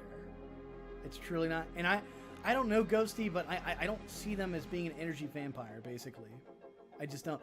I think you are pushing people into shit that they are not prepared for. And I don't blame Ghosty or anyone else that fucking backs out or even leaves Unicult because of this bullshit. It's a very serious ask. It is not the same as like, oh, I give them flyers and this and that. This is a very fucking serious ask. And like, no. It's not fair. It's not fair. And I'm just putting that out there right now. And Ghosty, they don't like me because I misgendered them practically all the time. Not on purpose, but... they're very fucking, they were yelling at me inside chat, but, this is not right though. If this is the case, that, calling them an energy vampire is like, no. Ask yourself in your life, am I someone who gives too much? Am I often depleted? Do I feel like I can't rely on the people in my life? Or are you someone who takes too much and you see that you're not reliable? You're not showing up for people. You're not helping out when everybody's pitching in. And recognize that it's an ego state. That means it's a survival mechanism that was instated in your childhood. Neither of these things makes you a good or a bad person. It's just an impoverished imbalance. And if you want to have true abundance is not just having, it's not giving, it's not receiving, it's all of it. It's the flow of giving and receiving and of having and of losing. That is true abundance, because that is what causes us to grow. That's what gives us fulfillment. That's what gives us nourishment. So if you're in a state of imbalance, just ask yourself, am I headed toward a brick wall? Am I headed toward a rock bottom? Because if you are, maybe there are things you could do, that you could turn your life around, that you could start receiving the help that you need, where you can start cutting out those people who are draining your energy, where you can start showing up for people who deserve to be shown up for. No. That's entirely their choice if they want to show up or not. And you have to respect their decision, okay? If you're someone who doesn't. And start to heal that imbalance. We're living in this time right now of great, great, great light. I don't know if you know that, but this reality right now is not normal. the way that the universe is operating on Earth right now, like the universe, and I mean that sentence, the way that the universe is operating on Earth right now is really intense and really beautiful. And we're getting the opportunity to break these generational cycles, to break these ancestral patterns, to break these curses from our childhood that our parents instated onto us, that our upbringing, that our trauma created. And we are actually being asked to really push ourselves into this balanced state so that we can create Unitopia, so that we can create this reality where we are living in a way that is healed and healthy and happy for ourselves and for our children and for the people we love and for our communities and for the whole world. This is the most beautiful time to be alive. It's confusing, it's chaotic, it feels like our brains are exploding every single day. It feels like our hearts are exploding every couple of months or so. However you feel is normal for the time that we're in, because we are being absolutely blasted with light. All your chakras are going to be exploding. We're having the opportunity to clear all of our chakras in a way that is new. It's a life hack. If you try to heal these things now, you're going to be able to. Whereas in the past, it was a lot more difficult. Oh my God, someone keeps calling me so many times. I'm leading a sermon. So if you are... And the reason I'm not speeding this up is there's something towards the end that was interesting. So I'm kind of waiting for the end to come, because she basically lays down a nuclear bomb. Maybe they cut this out, but noticing that imbalance, do what you can to create that balance and to really connect with the people in your life who can help you get back on track. You don't need to do this alone. This isn't, this is not for you to do alone. This is for you to learn how to interact with other people in a healthy way. I get to learn now how to interact with people in a way that they can nourish me. I get to receive people cooking for me and people helping me with the property and people showing up for me. I get to receive that love, that care that I kept denying. And you get... I don't think she would ever deny that. That's what she wanted in the first place, is people to cook for. I mean, like,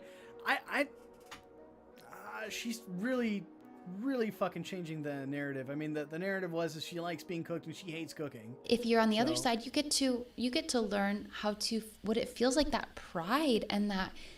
She's really like trying to sell hard, like why people need to do shit for her. So I get it, but like, just be honest that you like to be cooked for. You like meals to be made by somebody else, not you. So you like things to be done for you, basically. So sense of like honor that comes with being someone who shows up, who helps out, who helps care for other people. That's up to them, and you have to respect their decision. You're overstepping your boundaries, and you're fucking selling hard shit, man. Like, let's get real here. Like, no, okay? And I gotta say, like, this is very unflattering face right here. Oh my God. Perfect. Feels so good. It really does. It feels amazing to be there for other people. And if you're not someone who's known how to do that very well, I encourage you to try it out, to be vulnerable in that way. Yeah, but you're asking like big ask to move to Georgia and all this other shit. Like, that's a big fucking ask. Sorry, no way. No way. Short little things, can you do something here, do something there, but like to move into a place and fucking do a bunch of shit to people that you really don't really know in real life. I mean, you've met them in real life, but you don't know how they act or interact with you in real life. Let's get real. Yeah.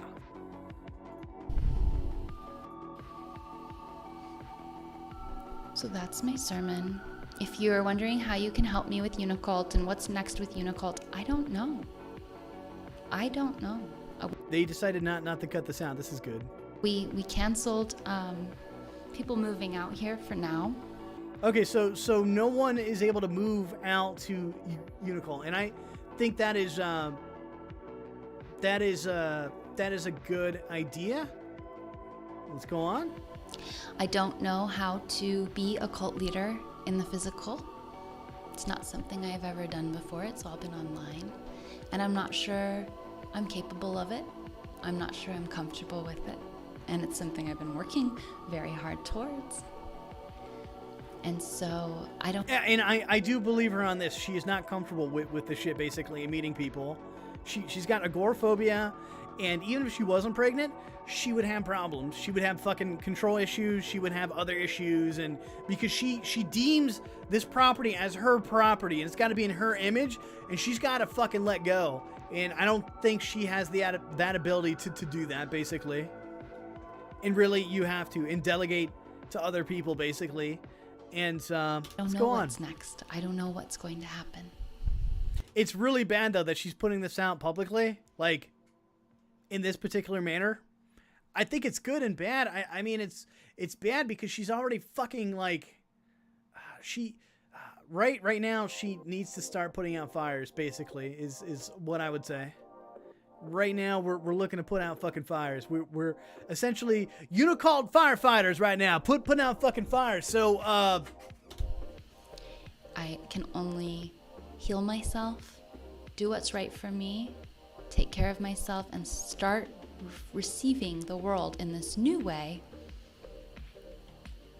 of allowing the universe to show up for me rather than trying to show up for the universe. And we'll see where that takes us.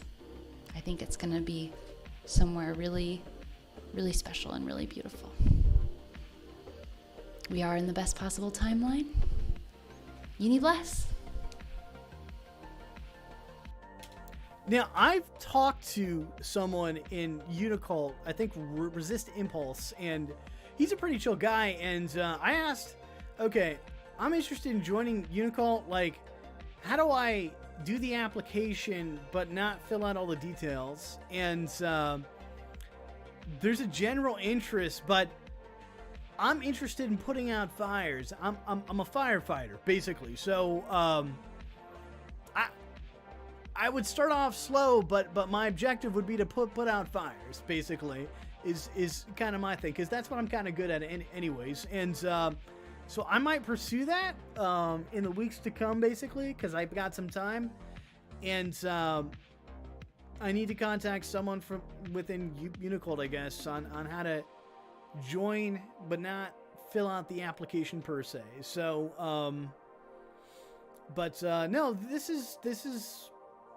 is bad. It's not good. She's very calm when she says it. I think she is honest in what I think she believes in what she's saying. I don't agree that her actions speak otherwise, right? But there are some things I agree with her on, but there's a lot of things where I don't think she even knows, okay? Because I don't think she really knows herself. And there's a lack of self-reflection, and it may just be that she has the inability to do it. I don't think it's her fault, but it's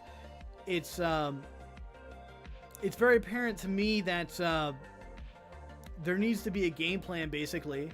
Like, before someone moves onto the compound, they need to get some type of certification or credentials within carpentry, basically. You know, they need to learn welding. They need to have agricultural experience, right? There's all this shit that they need, basically. And so before they can actually go on the compound, and this is shit you could be doing, you know, in your own locale. So I don't know, it's a lot of work, and like, just to assume that it's just gonna, you're having, I'm gonna be a dick about this, but you have a band of misfits, okay, and then you're expecting these misfits to magically make this land into uni acres, and that's such a fucking tall order. It's not anyone's fault, and it's not Ghosty's fault at all. They did not sign up for this level, okay? No one signed up for this, okay? This is crazy. Even though Ghosty probably said, oh yeah, you know, I can do it, like, they don't know. Nobody knows, like, and they're not gonna have the confidence if they've never done this shit before, okay? Never moved in all this shit and do this stuff. It's a fucking hassle. It's not easy. It's gonna take time to, oh my god. They really fucked up. So I wanted to watch another video, and I'm sorry, this is what? How many hours? Hour and a half so far? Almost 2 hours. Jesus. 19 till the next hour. Fuck. But I wanted to watch the other Cam Church, because this one was April 23rd, and the other Cam Church was 2 weeks ago, which was April 9th, and it's about truth and trust, basically. And I kind of wanted to go over this. I don't know how long I'll go over this, but supposedly we're saying around April 9th, Ghosty basically may have said they didn't want to go on the compound or anything, and I'm kind of curious what this one is all about, because I didn't know that Ghosty just flat out quit. So there may be kind of references here because it's about truth and trust. So let's just play and see what happens. Hello, beloveds. Thank you for joining me for Cam Church. My name is Unicult. We're going to speed this up a little bit. Today's sermon is going to be about truth and trust. And those are two topics that we don't really hear a lot about. I think some other preachers sometimes talk about truth and trust. Obviously, I have the word truth tattooed on me. It's very important to me to speak the truth. Some people say this is because I am autistic. Some people say this is because I am an alien. Some people... Because she forgets the word truth. And she's got to have it tattooed on her chest, basically, to remember what truth is. I'll say that this is because I'm Unicult Unicron. It could be any of those things. And I'm so happy to talk about this topic because it is such a deep passion of mine. And I want to talk about why it's so just keep in mind that the reason I'm playing this one is... This is around April 9, 2023 is when Ghosty may have quit or may have given signs that they weren't ready. So the timeline of truth and what's the purpose. And I want to kind of delve a little bit because the next ones I'm going to play are just basically there's one with Ghosty, which was in March 12th, which was last month, and there's another one where Ghosty actually gave an interview 4 months ago, and I'm kind of just like, certainly Ghosty didn't have the plan of just dropping out. I mean, you know, I'm kind of developing a picture of that Ghosty is like not one to fucking drop out of things, basically, but without good reason. Like they're just not. I mean, they do have severe anxiety and stuff, but there was no reason for them to drop out of a group that they've been involved with for, you know, a few years now. So lying and where lying gets us.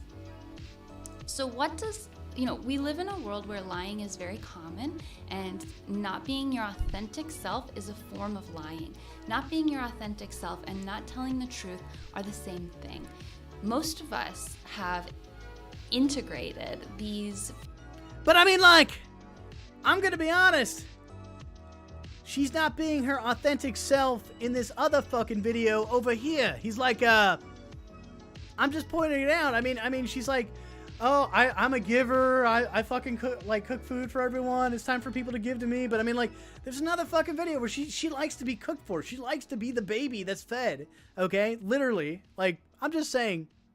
I'm just pointing this out. Feelings of dishonesty and these behaviors of dishonesty in such a deep way that we actually don't know how to tell the truth. It's actually very difficult for us to show up as our true self. Sometimes people even have repressed their true selves to such a degree that they don't even know who they really are inside. They don't even know who their true self is. And so that's kind of the question. You know, this is a psychological thing of true self, and my short version is I don't think we ever really know ourselves. We know ourselves in the present, but ourselves constantly change, and our true self always changes. And I always say that I'm usually about 3/4 of myself all the time at any one point in time. I'm never my whole self. I'm always 3/4. Because, you know, first, the other part of yourself, the majority of yourself is in the subconscious. Second, putting all myself out there could be wrong because you still have to, like, you still have to meet society standards and things of the nature. That's perfectly fine. And you could be wrong, though, right? Like, being your true self is being honest with not just yourself, but with other people. And the thing is that you could be fucking wrong. And so I don't want to sit there and be like, ABC is fucking wrong because of C, D, and E or whatever. You know what I mean? Like Like, I kind of want to withhold judgment and observe basically for a while and get to know people instead of just throwing these judgment bombs at people all the time. But sometimes it's necessary, but a lot of times it's not necessary. And so I choose to withhold judgment. I choose to not put my whole personality out there. I choose to put 3/4 of myself out there at most. So usually I'm consistent with the 3/4 of myself, but you really don't know yourself, even when you think you know yourself. Like, you usually don't, because yourself always changes. Difficult thing to manage and to navigate. And so I think that if you are someone who was raised to not really know who you are and to not really know what your true self is, then really do some child healing, because that's coming from a place of your parents not allowing space for you to be your true self. That's coming from a space of your parents actually repressing you and telling you and teaching you and indoctrinating you into the timeline of lies, into the timeline of dishonesty, into the timeline of inauthenticity. And you might think that my words are very extreme right now. You might think, well, everybody lies a little bit, no one's their true self. And I'm here to tell you that they are. And in the future, we are all our true selves. We are all... I don't agree with it, but I mean, it's a soft science when we talk about psychology, but I truly feel that even in the perfect timeline of the perfect place of a resource-based economy or a uniacres global dominance, okay, we're always discovering our true self, basically. So, and we really don't get to know ourselves. We can get close to knowing ourselves, but we really don't get to know ourselves because we are constantly changing. All living authentically, and that is one of the really core principles of Unicult. It's good to live authentic, but to live like your authentic self, and I kind of like, I actually kind of like this term, but in the same sense, to live your authentic self, I don't think anyone really like is or is 100% of their authentic selves in the real world, basically. Like, you know, when you're out and about, I think there's a doubling, and I think that goes with Unicult as well. Like, she is not fucking Unicron when she goes to work. She's fucking Nicole at work, right? She's not fucking doing this crazy shit. She knows there's this doubling, and it's with everybody. So, that we are here to support each other authentically for who we really are, in our pain, in our joy, in our passions. Imagine if you were born and you were raised in a way where your parents said, "Who are you? What did you come to earth to do? You are an angel here on earth in a body. What did you come into a body to do?" And they asked you that, and they supported you, and they said, "What do you want to study? What do you want to explore?" And you were nurtured and nourished at every turn to be who you truly are. Would your life look very different than it looks like today? Most of what we do to children is socialize them into the social reality based on what we think they should do. We socialize them based on the expectations of what we expect them to do based on what we think they can do to be successful in this society. And that often includes repressing the true self. I remember when I was about 11 or 12, I remember having a couple of conversations with my own dad about this, and he was always a very honest person, but I remember saying, you know, I feel kind of embarrassed to do certain things, like I'm realizing maybe I shouldn't be acting certain ways in front of other people, and my dad said, yeah, that's just how it is, you know? And so he indoctrinated me in that way of like, well, yeah, I mean, there's certain boundaries you shouldn't cross with people and stuff, and that's pretty normal. I always say it's like, even in a perfect society, you're gonna be 3/4 of yourself. I think at most you should always be about 3/4. Like, yep, you just have to mask. You just have to show up in a way that other people find acceptable, and from that place you can be successful. But how successful are we when we're not really our true selves? And I'm gonna get into actual lies and actual liars and betrayals.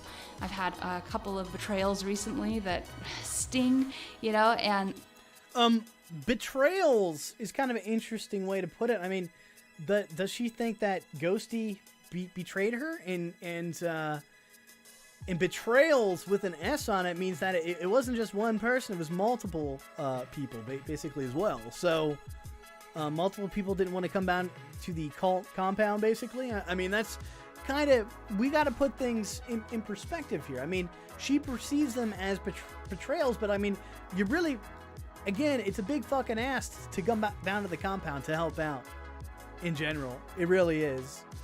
And if you don't understand that, I mean, it's like asking, Unicult, could you come down to my house and fucking blah, blah, blah, blah, blah?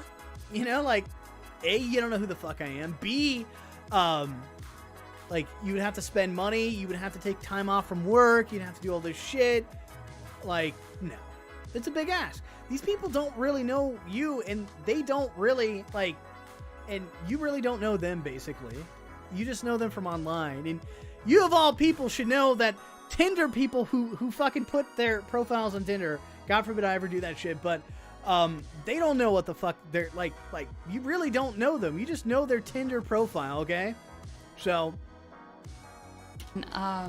and it's just a drag. It's really sad to see people lying. It's really sad to see people betraying you when you're literally showing up in the most authentic and beautiful energy that anyone's ever seen. And sometimes that can trigger people into lying because it scares them so much.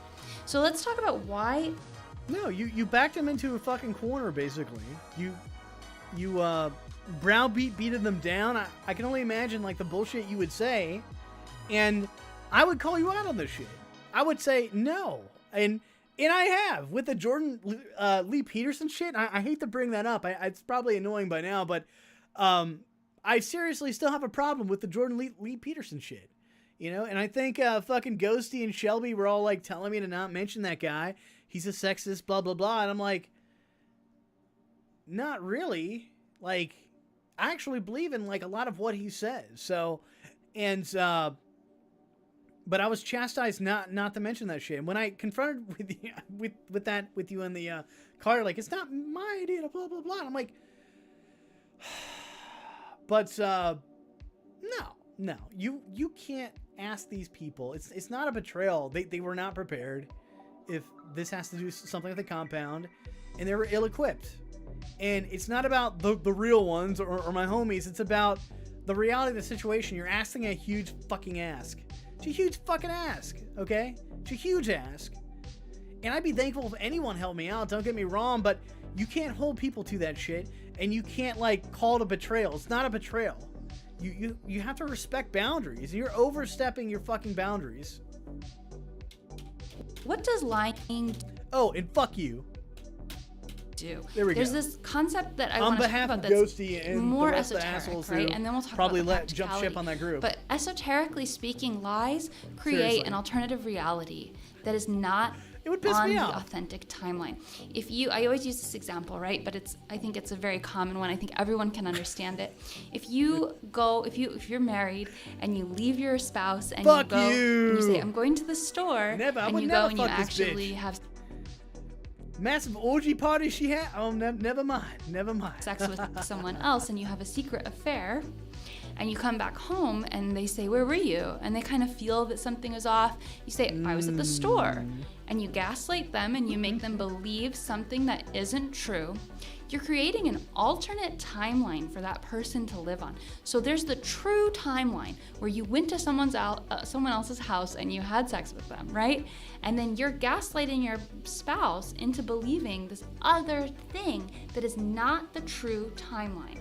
Okay, anytime that you lie about what you've done, about the true reality, and physical reality is the easiest way. Oh, who took the last apple? Not me, but you really did.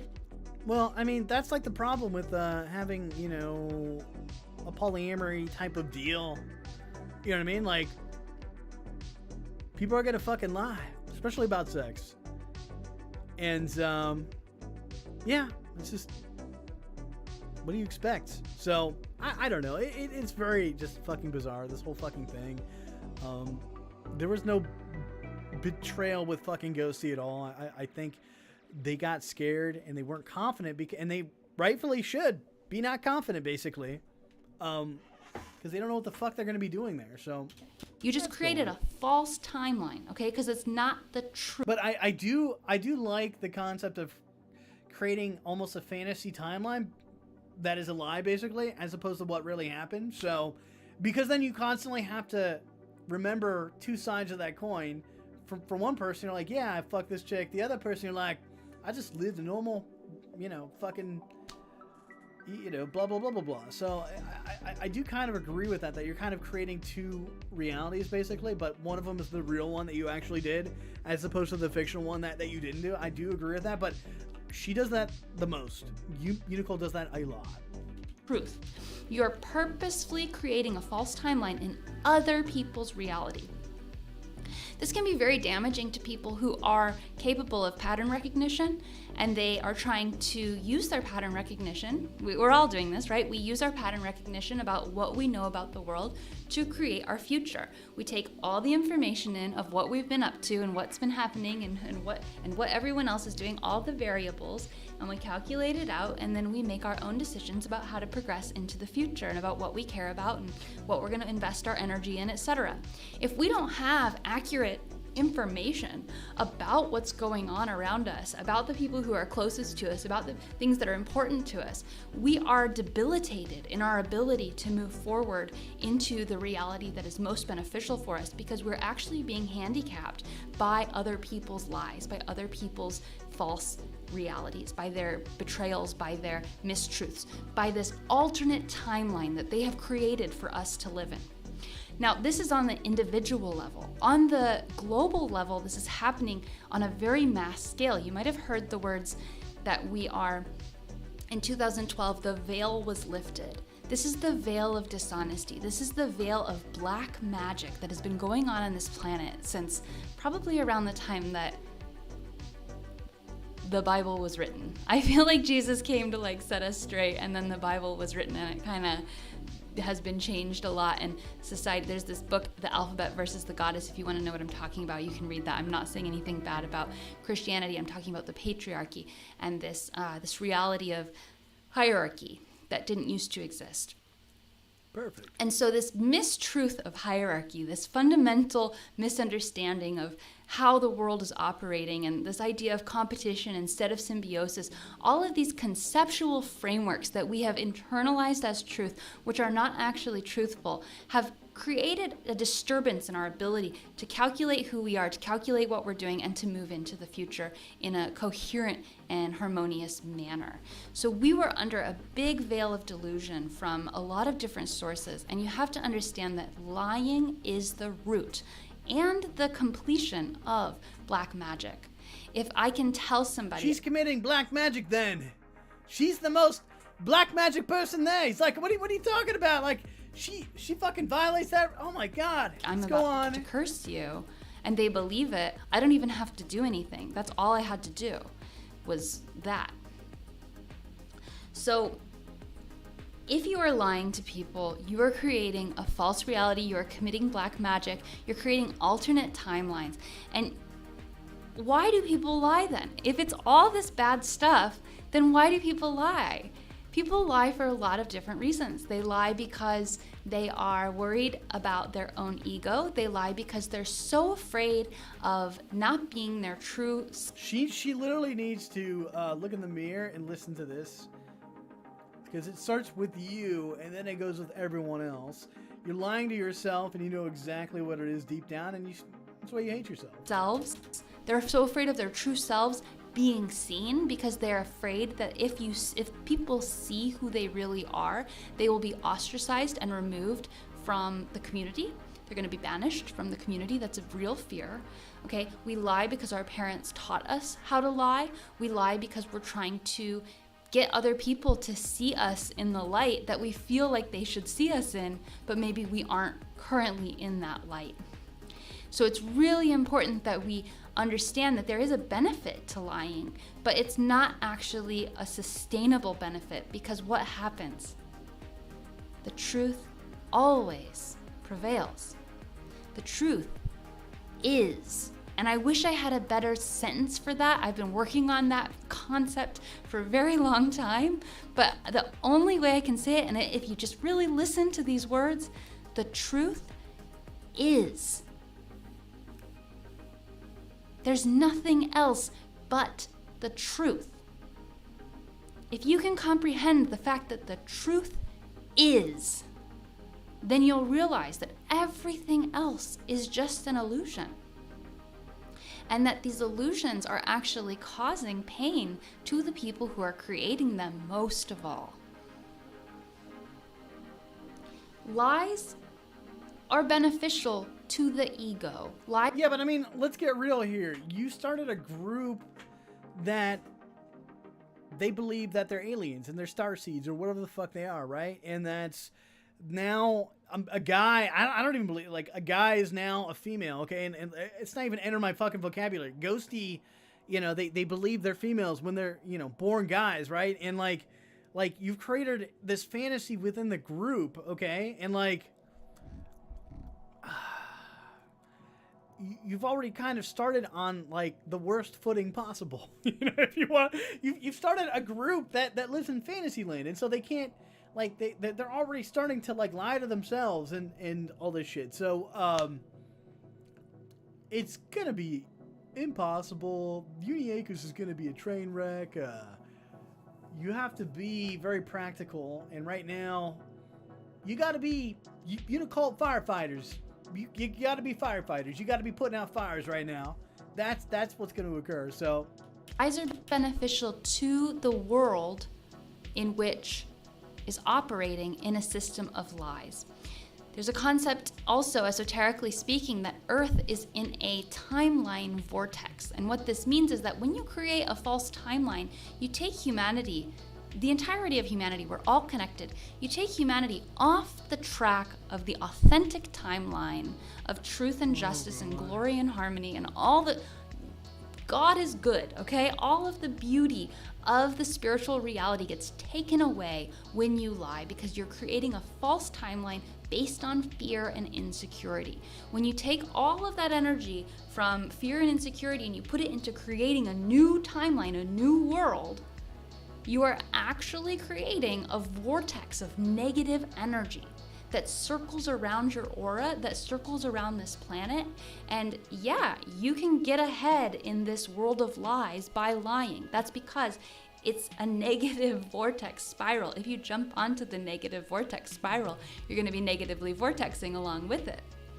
But if you can stand strong and go against the current and you can say, no, I'm going to tell the truth. I'm going to be an honest person. I'm going to be proud of who I really am. I'm going to stand up for what I believe is actually true. I'm going to stand bright in this truth and not be afraid of what I really want and not be afraid of what other people think of me. If you can stand true and strong, yes, it's difficult to go against that current, but the blessings that you will receive are innumerable. One of those blessings is being able to clearly see when other people lie. And so when you are on the path to truth, when you are on the honesty, I can see when people are lying. That person right there, right in front of me that you see, she's a fucking liar. Using black magic right there. I mean, I call it like I see it. I call it like I fucking see it. Okay? Timeline reality. You are not only aligned with your higher self, your truth. You're aligned with the spirit of uni. You're aligned with God. You're aligned with the rest of the universe, which is operating in this manner. And I'm not saying that people who lie are on the negative vortex or not in alignment with God or something. I mean, they're part of God. But when you align with the energy of the universe, it's just like going upstream versus going downstream versus floating in a lazy river, right? You're going to be trudging through this river that's like choking you and rushing against you, trying to create something in a way that's not really how the functionality of the universe works. The universe works by authenticity and honesty because the truth is. If you are taking the truth and you're ignoring it, you're operating in a fake reality. Okay, so the truth is when you operate on the authentic The truth is Ghosty wasn't fucking ready, just like a few of those other people. They were invited onto that compound. You were demanding them come on because you're the call leader. And they second guessed and they said, you know, I'm really not that down to doing that. I'm not confident in the shit that you're asking, wanting done, basically. I'm not capable of doing this, basically. And I'm pretty comfortable where I live right now. And yeah, we're done, basically. And they fucking booked it out of there. Now, if you would have said, okay, are you willing to learn carpentry or do this or do that? Or can you learn on your own and show us your projects? And then once you've shown the projects and things of that nature, then you can enter the fucking compound and do what you will with whatever. That's like a different story, but that never happened. You never allowed them to instill their own confidence, and then once they build their own confidence and they can come to the compound and choose to help out at their leisure, okay? There's so many fucking ways you could have did this that would have been a lot better. Instead, you're like scaring, and it's not like tricking. It's like you're tricking people to work for you basically for free, okay? And that's wrong too in many ways. And like, I understand that they're getting shelter and shit like that, but in the same sense, they have their agendas and they have to meet their own agendas, and they can't just be your own fucking agendas. I understand you're the cult leader, but it's not really a cult, knock on wood, right? So in kind of my eyes here, you have to let them choose if they want to live in the compound or not. Give them that choice even, okay? Don't just demand that they live in the compound and you're pushing them through fucking fear portal. It's a fear portal! Oh, God. Oh, God. The fear portal. The fear portal. I'm starting to like the fear portals now. Like, it's such a stupid fucking term, but the fear portals. But, no. You did some bad shit. Timeline, things are made so much easier for you. And one of those things that's easier is that you get to see the truth of everyone's soul. There's a CIA operative that did a talk on YouTube you can find. I think it's called In the Future There Are No Secrets, something like that. And it's all about how as we develop these spiritual abilities and these psychic abilities and telepathy most of all, we cease to have secrets. And so as we develop our telepathy, which comes from being authentic and which comes from being honest with ourselves, we get to see other people's honesty no matter what they say, no matter what kind of lies they try to tell. For a psychic, a lie is an extreme act of betrayal and does great harm. If you're close to someone who is a psychic, who is working on being aligned with truth, who is working on seeing into these realms of reality that other people can't see, hey everybody, how's it going? Hope you're having a lovely day. And really trying to be an authentic angel on this world, and you lie to them, you're doing an act of great betrayal because you are gaslighting them out of their abilities. You are hindering their abilities to bring joy and love and peace to us all. If you see someone on the timeline that is true and honest, then you need to leave them alone if you're a liar. You need to really question yourself and walk away, because your karma, once you do lie to them, is going to be really bad, and they are going to be damaged for a short time if you do that.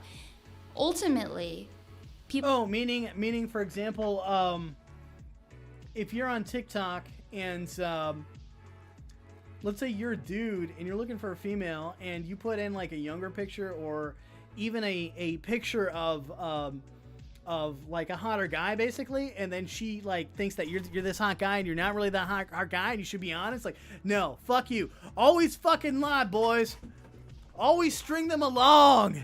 Always do that shit. I don't think there's anything that bad like catfishing. I think the bad part is when you actually meet, basically. I think that's the worst. Now, I don't spend my time catfishing, but like, I kind of get it though. If you're lonely and you just want to talk to somebody, and maybe you want to get your rocks off or something like that, like that kind of makes sense to me. But like it's gonna piss people off like this. Don't get me wrong. It's gonna piss off people like this, but in the same sense, it's not like you shouldn't be looking for chicks online. You should be looking for them in your locale, because online shit, it's complicated basically, and you really should actually try to pick up females in real life. Online just it adds an extra veneer of bullshit basically that really you shouldn't have to go through, basically, and you shouldn't be adhering to fucking dating apps and all this other shit. Just find females in real life. They're gonna be like, what the fuck? This guy's asking me out? You know, like, what's this about? I thought it was only through dating apps. But like, no, fuck them. Like, seriously, like, trick these chicks all the time, every single fucking day. Pretend you're fucking Brad Pitt, okay? Or whatever the fuck is like a hot guy, okay? If you feel lonely and this is the only way that you can do it, I don't see any harm doing that, basically. She does. I don't agree. With that type of shit, because really you should not be looking for anybody on dating apps, okay? Like, you don't learn anybody through especially that. You should be looking for females like kind of in video games, like when you're talking to them and shit like that and getting to know them. And it kind of happens, you know, but then females bitch about like, well, guys, they just, you know, I'm female, they always ask me out and shit like that. But I mean, like, I'm talking about like the females that you play with and know on a regular basis, okay? So things of that nature. If you're in IRC chat, God, that's an old school thing, or some weird fucking community. I mean, I wouldn't say Discord. I kind of fucking hate Discord personally, but safe communities, basically, where they're not known to fucking do horrible shit to you. You should probably try. But I mean, most of all, you should try real life. That's within your locale. Don't ever, especially crazy chicks like this. Don't ever like always make hot picture profiles. It's you know, for me, I'll be honest about something. For me, I'm a very white guy, okay? I'm not fat, I'm not this, but I'm almost albino, if not albino. It's very hard for me to meet females because I gotta sometimes, especially like in real life, because, you know, I'm a very white dude, okay? It's like, it's very hard. So, for me, I have to initiate things. I have to go, hey, I'm not like this crazy fucking dude, okay? And, once they see my personality, then they kind of get, like, attracted to the other aspect. But I'm a different looking guy, okay? I look like Powder from, that movie, basically. So, but it's very, you know, I can kind of get why somebody, because people are judged on their fucking looks, okay? That's kind of the reality of this. And let me pull up something for y'all here. I mean, Unicult even judges people on their looks. I mean, it's not a crazy thing. And I think you should meet people in real life, though, honestly. Not this online shit. Online shit is very superficial.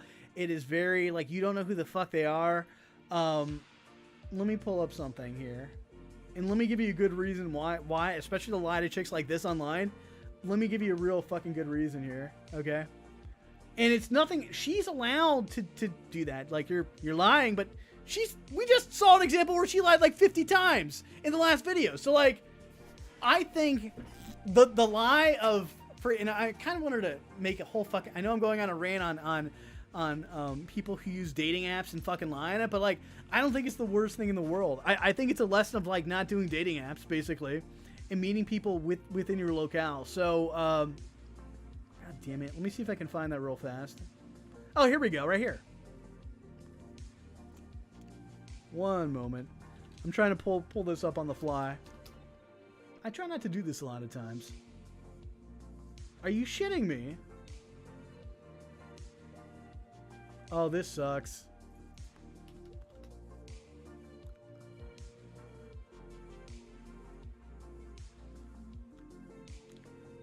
I can't find this. There was one. Give me a second here, boys and girls.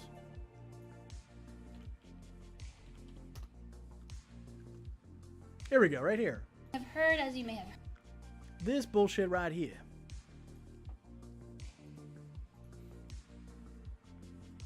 She's like, tell the truth, but then the truth is going to be held against you. And honestly, that's the same way when you're going in for job interviews and shit. You don't tell the truth. You got a family to feed at home, okay? You're never going to tell the truth. Matter of fact, when you go into job interviews especially, you better fucking lie in job interviews because, like, you got a family to feed, all this shit, and it's the differentiation between you and another person. You better fucking lie. I am looking for a candidate. I'm not saying you should lie to people that are personal and you know, that you're friends with and shit, but like in general, to get me you probably should. In April or May, and if you would like. But I wanted to show this shit about like kind of lying and shit like that. Like to apply for that, you should be very spiritual, very grounded. Your DNA should be completely activated. I mean, and these aren't unreasonable. Why is the music stop? You should eat a clean, natural diet with no processed sugar, no processed food.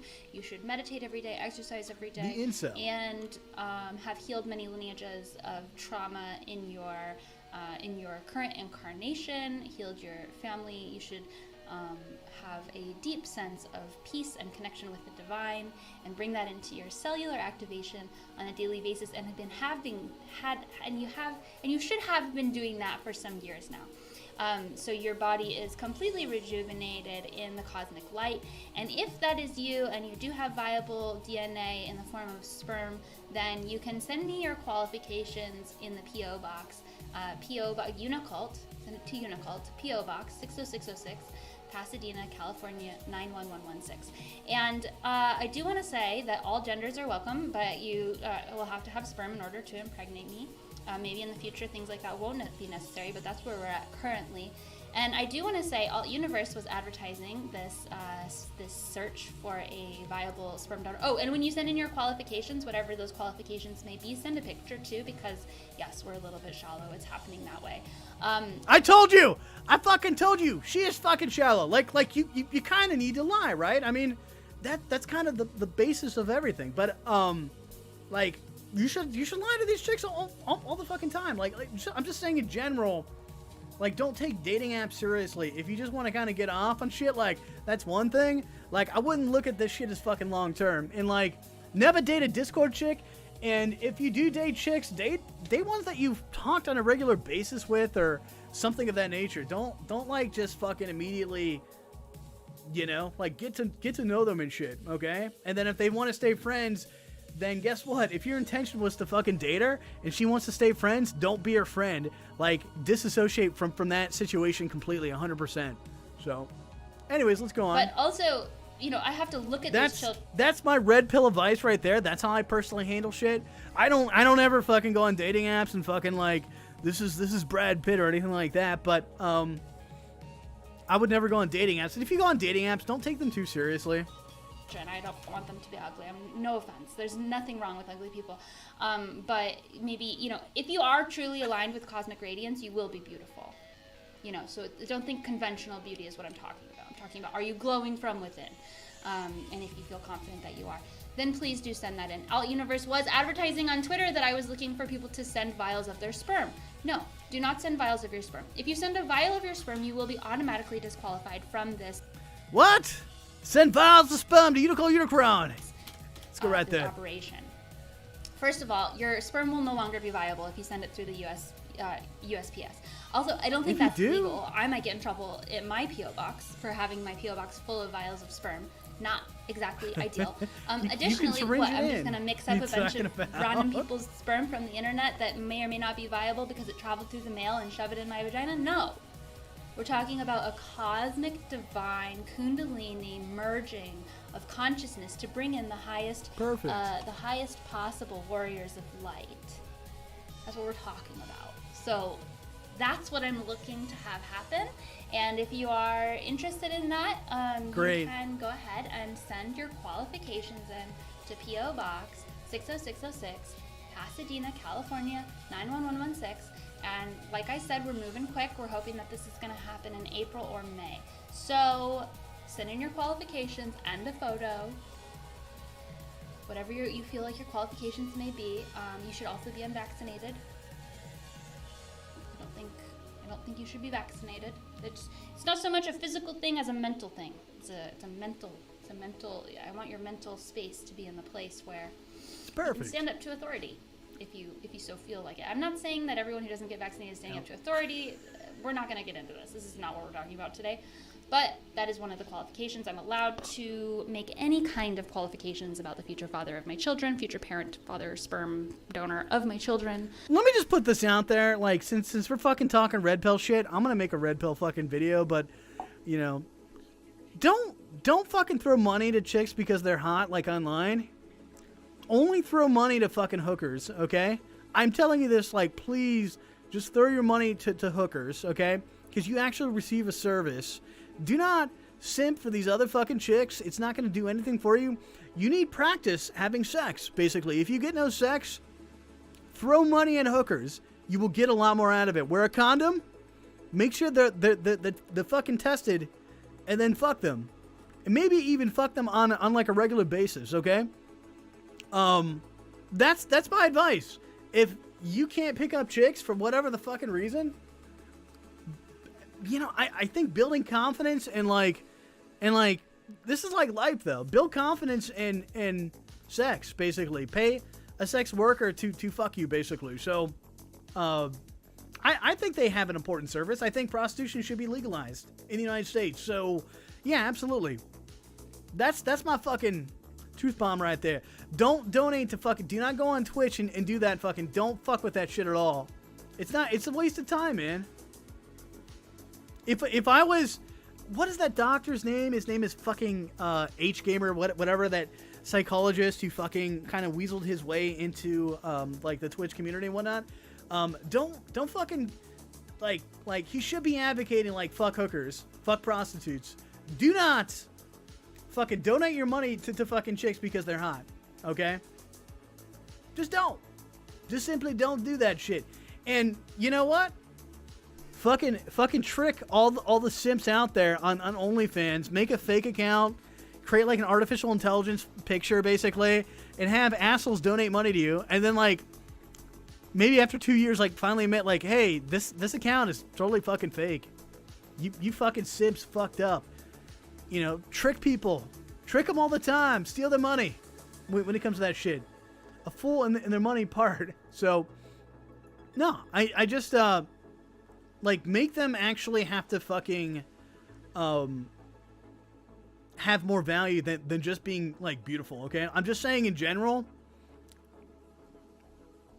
they, you know, right now, like, the working females in general, like, especially if they're cute and stuff, like, date those chicks, okay? Don't date these chicks. Like, date chicks that are actually kind of working and shit like that, so I can't believe I'm giving red pill advice. I don't know. I guess I'm in a red pill mood today. He's like, and I actually hate red pillers, so. Oh, please do not call yourself a pureblood. That's not. Yeah, you can't. You also you can't be vaccinated, and you can't call yourself a pureblood. Mr. Big Pipes, what's going on, man? Yo, Camila, what's up? Dr. K, thank you. Oh my gosh, you finally made it to one of my shows here. Yeah, Ghosty left. Show us how it's done out, universe. Mr. Big Pipes, Mr. Big Pipes, I'm calling you out. You are the biggest simp. You are the I've seen you simp inside of Unicult's chat, basically. I'm now chastising you. I'm gonna red pill you, motherfucker. That's okay. You're dude, you so are. But you're still my friend, but I saw you simp, man. Very fine. But I also know that you have a big gun collection too, so I'm not going to fight you on that. We're fighting a very specific person amongst how many people are on the planet now? 7 billion. My mother is a triplet. Yes, my mother is a triplet. My mother is a triplet. I have been manifesting twins my whole life. It's happening. It's going to happen. Please don't just send your. Mr. Big Pipe said, the only time I've been on there, I offered to bring nachos and donate my inheritance. Fuck you, dude. Okay, no, you're not a simp at all. Sperm to Unicult's P.O. Box. Thank you. Absolutely not a simp. Unbelievable that I'm up here today saying I said that, the Unicult. I said also, I'll donate 10% of my income. Thank you for everyone who is considering getting me pregnant. I appreciate it. Yeah, you can totally be gay. Absolutely. Nothing wrong with that. Other announcements. The hell's this? What the fuck? That's weird. That's weird how that ended.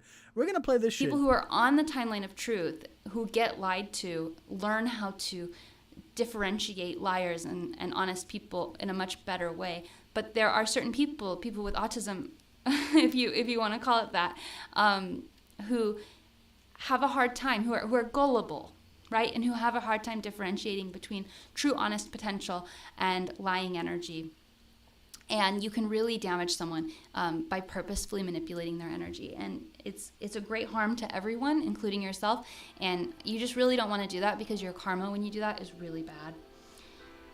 Lies are the root of an entirety of black magic. We talked about that.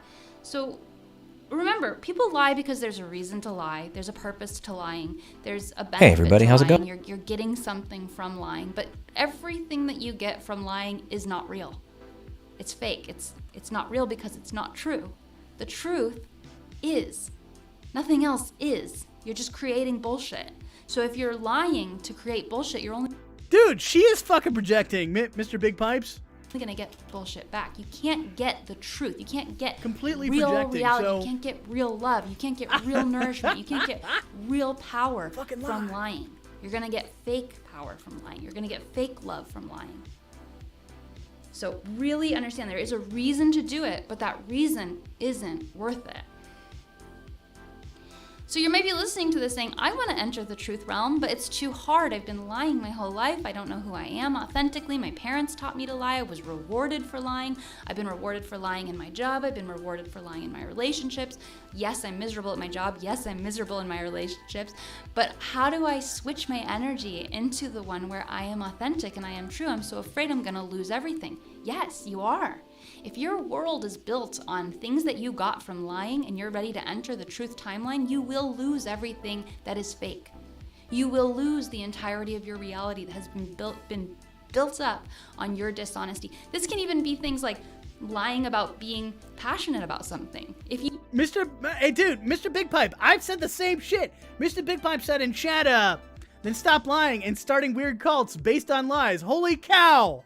That's what he fucking said. I said the same thing. Career that you didn't actually feel passionate about, and you've been going down this path saying, I love it, man. This is what I do. This is what I am good. Mr. Big Pipes, I only fucking it's kind of a weird thing I show up to every Sunday, so. That I guess, and you just keep going down this path even though you don't have the passion in your heart about it, then when you enter the truth reality, that's going to go away.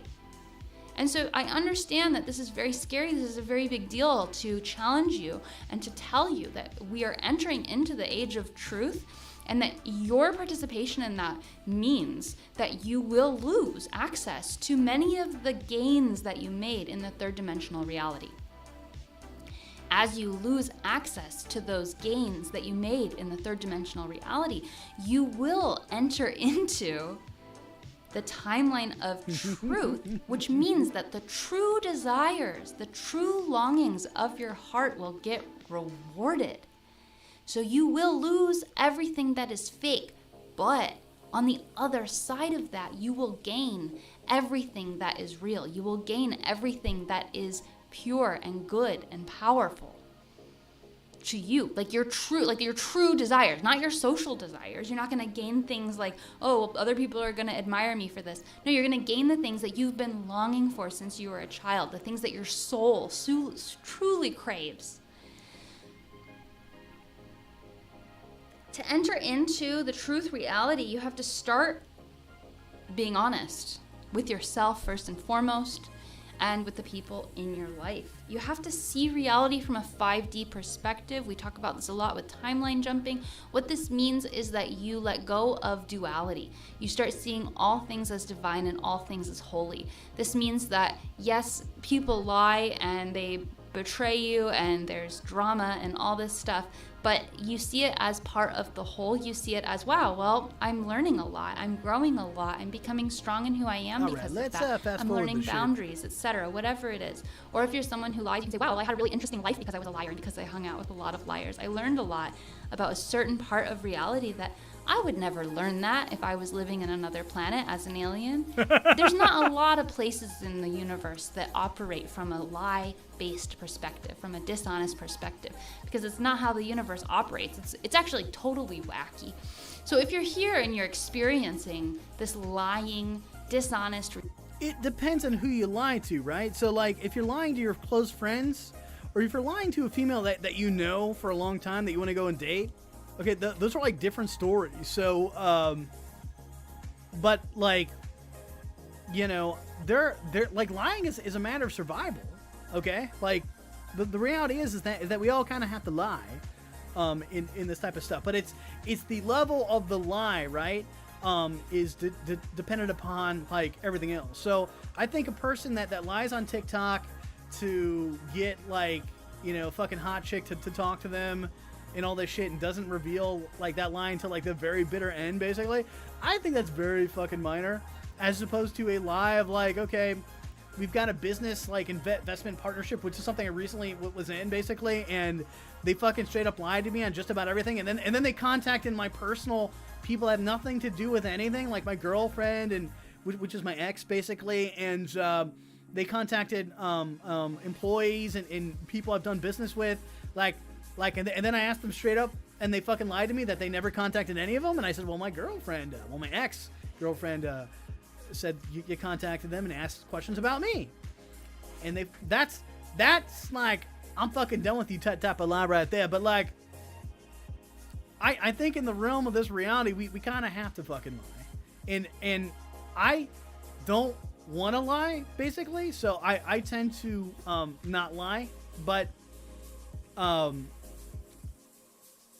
when it comes to when I say tend, I want to try to be as genuine as possible as I can be. Certainly at times I probably have lied, okay? I've cheated in school, which is, I guess, a form of lying, but it's also cheating, right? So when it came to you know, tests and whatnot, but I'm trying to think what else though. With the girl that I was with, I've never cheated on them. I don't think I've ever lied to them either. So no, I don't think so. But I get this. I think we need to be a bit more sophisticated in the lies, because I mean, I'm sure, like, a hot girl would lie too. Like, they're like, oh, and there's a reason that I'm mentioning these dating apps, because I'm going to go into Louis Rossman, and he recently went over a story about lying, basically, and how females lie about, like, the people that they want to date. So reality, you can kind of appreciate there's kind of a reason why I brought this up, and the strangeness of it in the larger scope of the universe, and pull your energy back and just say, you know, I'm in this wacky timeline right now where the truth isn't even acknowledged or seen, even though it's the truth, and I can appreciate that. So as you enter 5D, I kind of want to blast through this real fast, because I want to get to Louis Rossman on his perspective of lying. But Mr. Big Pipes in chat said, my assumption, she lacks self-awareness, narcissism, and some serious delusional schizo stuff. Probably raised as a pretty girl from an affluent family whose funds her life to leave them alone. I don't think her family's like that affluent. I don't think they're rich at all. I think she's had to cope with life. I think she's had a very hard life compared to other people. Other people would think her life is easy, but, you know, for her it's probably really hard, because she's on the spectrum. She has autism, so you start to be honest about...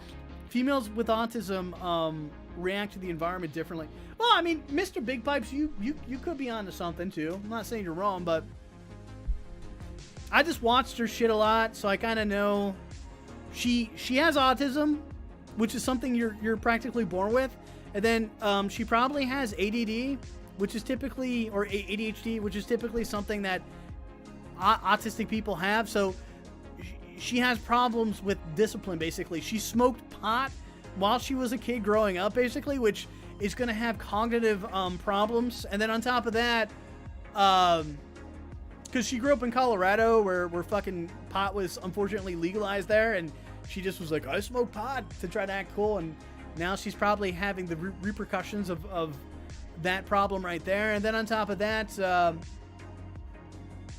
she developed borderline personality disorder, because typically with autistic, especially autistic females, they don't, like, most people who were identified, especially, I think she's 33 or 34, 35 or something, autism in females was considered to be rare, but now we're finding that, like, autistic females are, like, out there, and they know how to put on a mask, basically, and meaning that they know how to kind of fake their way into things to try to mesh within society. They're a lot better than guys. So that's another fucking problem on top of that. She definitely has autism, from what I've seen, without a doubt in my eyes. I've been saying that from day one. I'm not trying to force that down. I would never diagnose someone, but she so fucking has autism. It's not even funny. And she definitely has borderline personality, possibly due to the way that she was fucking raised by her parents. They didn't know what to do with her. So because borderline personality disorder is a form of CPTSD or PTSD. So I mean, she's got a lot of shit that's wrong with her. I'm not saying that females are typically not fucked up, but she's more fucked up than the average female. So Mr. Big Pipe said she needs some Chad batter. She needs some Mr. Big Pipes in her life. Dude, she's pregnant already, man. All right. I'm down, man. You're, who you are and what you want. You can go down to Georgia and ask her that shit in person. Yeah, she bought a compound down in Georgia. Uni acres, dude. And you start really pulling back from your attachment to duality, your attachment to good and evil. Possibly. You start to really just accept, people who are lying are just injured little children inside. People who feel the need to betray are just trying to create something that's not in alignment with their own heart because they're so scared to be seen for who they are. They're so scared to not be accepted for who they are. So that compassion for people who lie, that compassion for people who don't know how to exist without the dishonesty is really important. After that, you can start to see the 3D and the 5D simultaneous. And this is where I tend to mess up. I don't see people's 3D that well. And I see people's potential. And I say, because it's so foreign to me to lie. I can't understand why anyone would do it. It doesn't make any sense to me. It's actually like so stupid. We all kind of lie, we all kind of lie to ourselves, though, right? As a form of hope, So I think lying is kind of like in our nature in some ways, but I also think in this world it's kind of accepted though too. So to lie, and lying could be a form of fantasy, which Unicult's in big time with, but I don't. It's who you lie to, right? It's the people that matter. I would never lie to people that would matter in my life, especially my own peers, my own peer group. But I very, very rarely lie in general, and the times I do lie are mainly within business realm. So, but I when I do lie and cheat and all that wonderful shit, probably school. I cheated in school, basically. I cheated with my TI-83 calculator, pumping out complicated calculus problems. I think I was in Calc 1 or 2 or something, and I made this program to just pop in some numbers, and it would fucking give me the answer. But I honestly had to program all that shit in. I couldn't rip something off the internet. It didn't exist yet. So by me doing that, I was fucking learning how, like, calculus, because I had to form. Oh my God, I had to translate a math formula into a programmatical form, basically, that would result in the same answer, which was a fucking learning curve for me. But the agenda of going to academics in general is to get a good grade. So my objective is to pass any means possible. So I'm not saying it's right, but in life it's either a pass or fail, basically. So Camila, hey, what's up? In chat, she's talking about borderline personality disorder. I think borderline personality disorder is just what happens to attractive autistic women because male attention is so confusing. That's a possibility.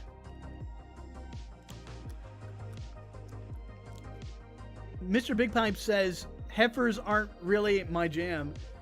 Bullshit, Mr. Big Pipes. Bullshit. I think you know, when it comes down to it, you'll fuck anything. But anyways, Camila, I'm going to give it some thought on that as far as attractive autistic woman, because possibly. Because maybe possibly if you're an attractive female who is autistic,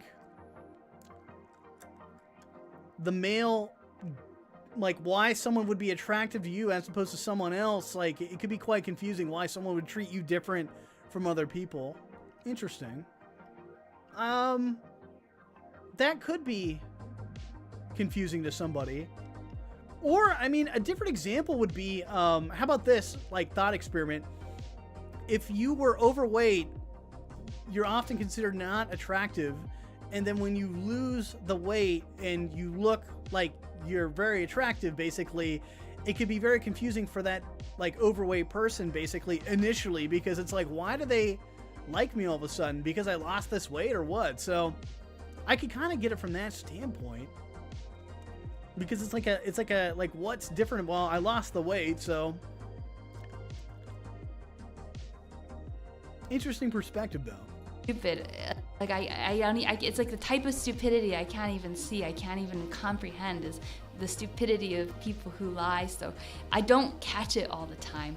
And I have something to share with you.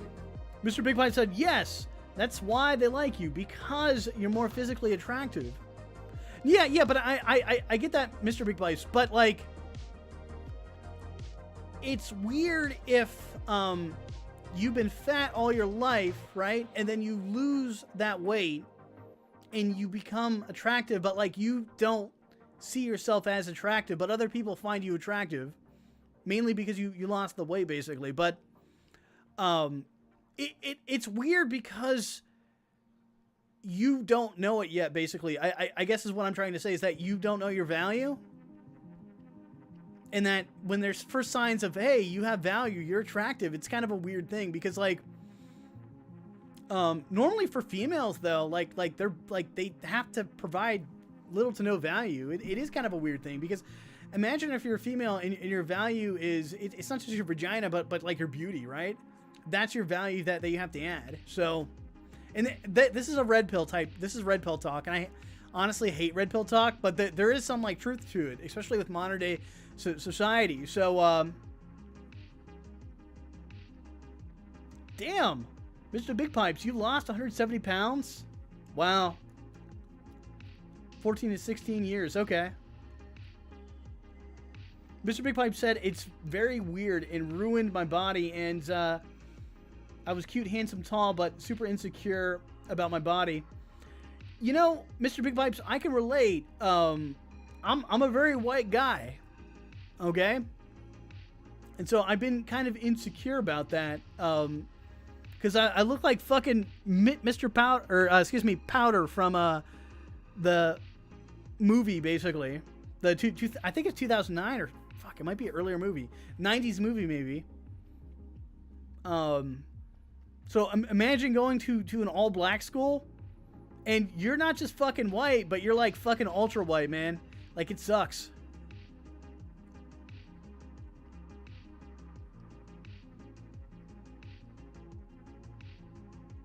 Oh yeah, dude. We're all insecure about that shit. Cause, like, we're insecure about it because other people judge you on that shit. You know what I mean? And really, you just gotta stop giving a shit about, like, what other people think. I know. Like, even when you're fucking, I don't do this shit, but if you're on TikTok and you are masquerading as a hot man, you're doing it because you're fucking lonely, okay? And you should probably lose weight for the health reasons, not because you're trying to appease other people. I think what happens is like people fucking they do it to appease society, okay? But society is fucked up. I have to think one of the things that I have the biggest problem with is people say you should work to contribute to society. And I'm like, well, what has society ever contributed to me? How have they ever helped me out? Like, fuck society. I'm doing this for myself. That's how it should be. Is probably for yourself. So society has done nothing to me probably, I would argue, and I'll get into this later, like probably more harm than good. Let's go on with this. If you're on Instagram, I'm sorry, you're not going to see it. But if you are on YouTube, you will see it. I have this pamphlet called Finding a Cult Leader You Can Trust.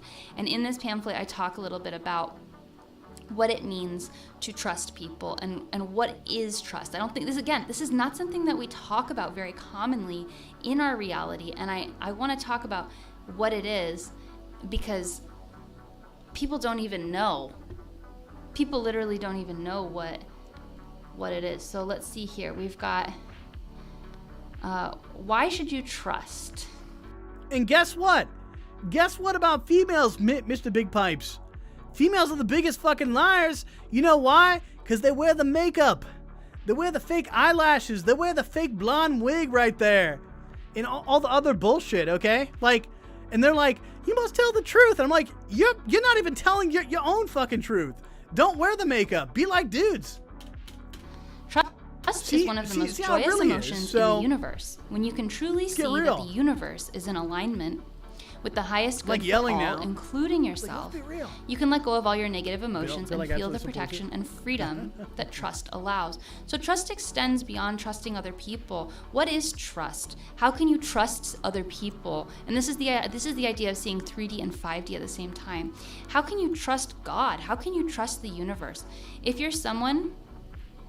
We're on the Unicult YouTube channel. If you're someone who was raised to tell lies and to live in the inauthentic reality, you are not going to even believe that God is trustworthy. You're not even going to believe that the spirit of uni is trustworthy. You're not going to believe that the universe has your best interest at heart. And that's what we call trauma. So if you can take that trauma and you can integrate it and you can say, I understand that logically speaking, the universe is operating in a way that is beneficial and symbiotic for all entities at all times. Otherwise, it wouldn't be operate. It would cease to operate very rapidly. Okay, symbiosis must exist in order for this system to continue. So logically speaking, you can trust God. When you can truly see that the universe is in alignment with the highest good for all, including yourself, you can let go of your negative emotions and you can feel the protection and freedom that trust allows.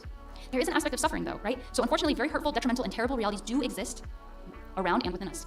The higher you rise your own internal pain, the more joy you emit into the world, benefiting all. Every person is a spiritual leader. You are a spiritual leader. So as you enter the timeline of truth and as you enter this trusting reality of operating in the way that the universe actually operates, you are creating more energy for people to help move them downstream as well, instead of you show the way for people so they aren't moving upstream either. And here's a real doozy of a question. Who deserves my trust?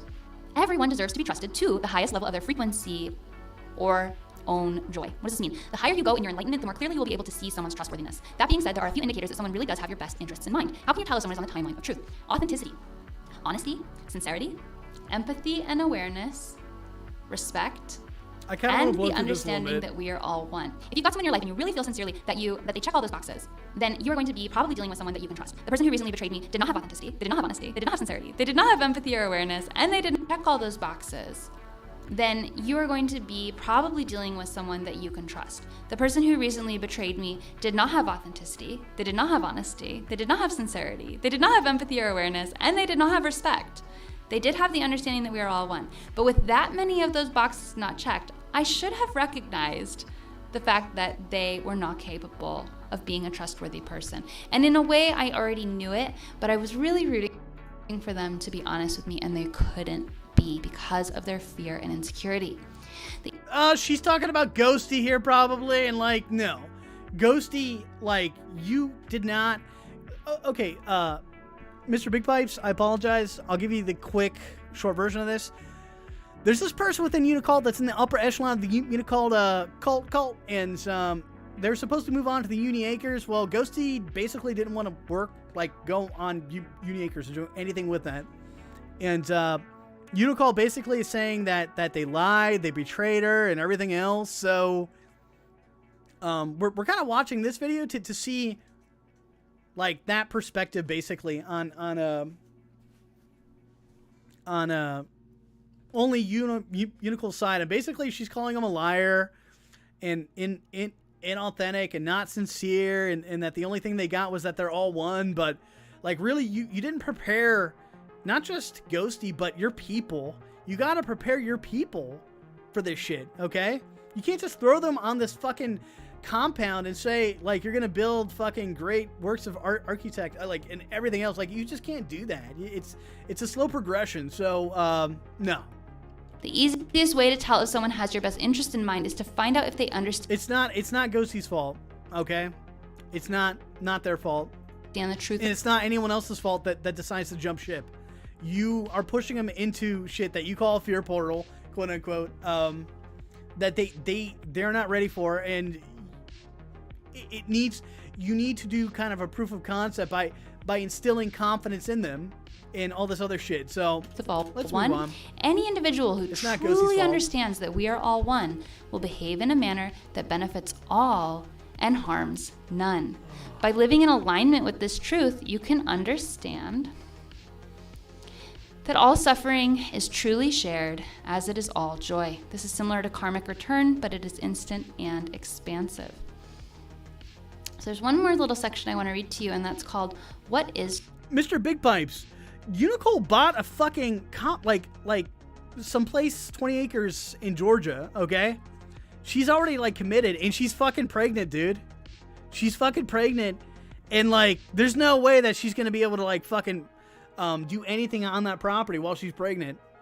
I mean, she could, but I doubt it. And she can't even smoke pot. She's like a huge pot smoker. She can't do any of that shit because she's gonna harm the baby. Like, she's trust. I was like, this is doomed to fail, man. Like, the Unicult members, they're like, you know, no disrespect, but they don't have the skill sets to fucking actually work a property like that. Just in general, I mean, it's gonna be rough. It's gonna be very fucking rough. Right now, I argue you got to be basically firefighters. So, come on, bitch. What is trust? Think about that for a second. Trust is some. I think Unicult's on a TikTok. Thing that you give to another person, whether they will honor it or not. Trust is your belief in a mutual understanding of respect. Despite the fact that every person is always doing the best that they can conceivably do, your own well-being requires that you find trustworthy people to trust. So how do you trust anyone to have your best interests in mind, let alone a cult leader? And you can just think about that. What are the things that allow you to be able to trust someone? You trust them because you develop rapport over time, okay?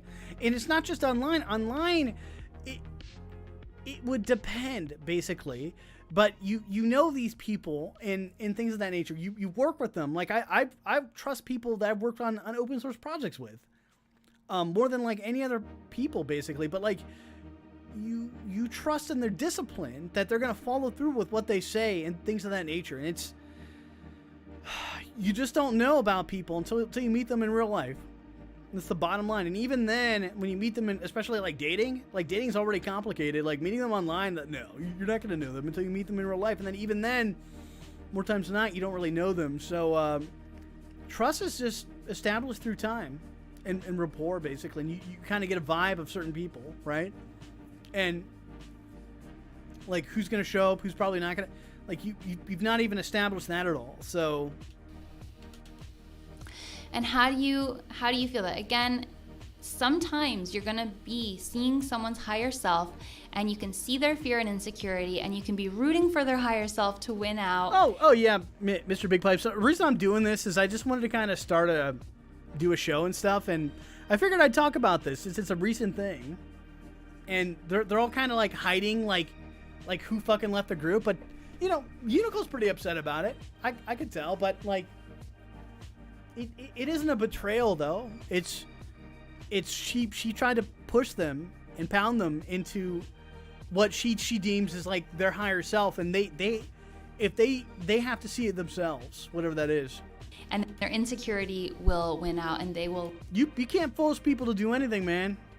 Lie, and they will betray you. It's the spice of life. This might also happen in your own reality. You might say, I really want to show up authentically. I really want to be an honest person. I really don't want to screw anybody over anymore. I just want people to live on the timeline of truth with me. And then out of your mouth comes a lie. Out of your mouth comes a dishonesty. And if you find yourself doing that, just stop, just catch yourself and just say, you know, how does this feel in my body? And feel it in your body and feel the sickness that it brings, because it's not a good feeling to lie, and it's not a good feeling to lead someone on into believing something that's not real. If you've got, you know, a partner, a girlfriend or a boyfriend, or, you know, somebody who you're dating, a non-binary person you're dating, and you... I mean, I agree with this statement, especially people that you care about. Like, you should never lie to them. You are... And I make it a personal thing, and I recommend other people do this, that you be approachable in life. I think the most important thing I value in myself is being approachable to other people, because then they can tell me anything. And I never use that shit against them, man. I never fucking use any of that shit that they tell me against them in any capacity. It's a way for people to approach me and tell me what they really think, or how they really think.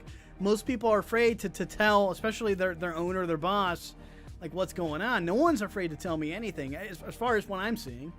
And to me, I value being approachable. I never want to intimidate people or threaten them or things of that nature. I need them to, like the way this works is if I'm approachable, people are able to tell me what's going on, or disagree with me, or what have you. And I value that tremendously. On with lies, and you're leading them on with manipulation.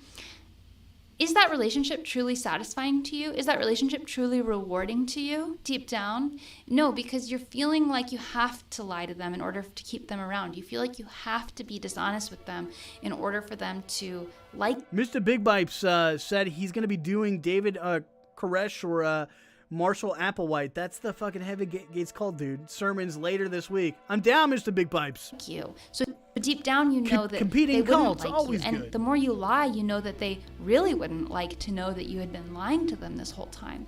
So you're creating a torture chamber for yourself. I don't even know why you would enter a relationship like that or maintain one. I know that many of you were raised in a way that that's the only way you know how to interact, but start to listen to your body, start to listen to your reality of, like, what does it feel like to mislead people? What does it feel like to manipulate people? What does it feel like to gaslight people? I don't think you're going to find that it feels very good. And what are the rewards? You might have some rewards, but they aren't true rewards. They aren't true reality. They are built on lies, and they will only feed your insecurity and your fear. And she should take that advice herself. Trust is a difficult one. If you're a gullible, pure person, sometimes you're going to get betrayed. Sometimes you're going to let people into your life who are not worthy of. This is where White Trash Street Smarts comes in. And that's where I was brought up as. White Trash Street Smarts? People fucking lie. You're going to get the vibe. And you're going to be like, okay. And sometimes in business, a lot of times in business, like, I feel like that's what goes on, is you're just fucking, like, trying to bullshit each other and trying to, in some ways. I don't like that shit. Trusted. There are people who will betray you in the future. But if you enter into that 5D... What? Mr. Big Pipes here. I'm surprised. He said, I actually started a local Heaven's Gate chapter last week. Read a sermon and shared my experiences to Boulder and St. Louis, similar to Applewhite. Read a sermon from then... Okay, I got you. Do you know, I know Young's vlog, they bought a fucking church. It's pretty chill. Like, they all...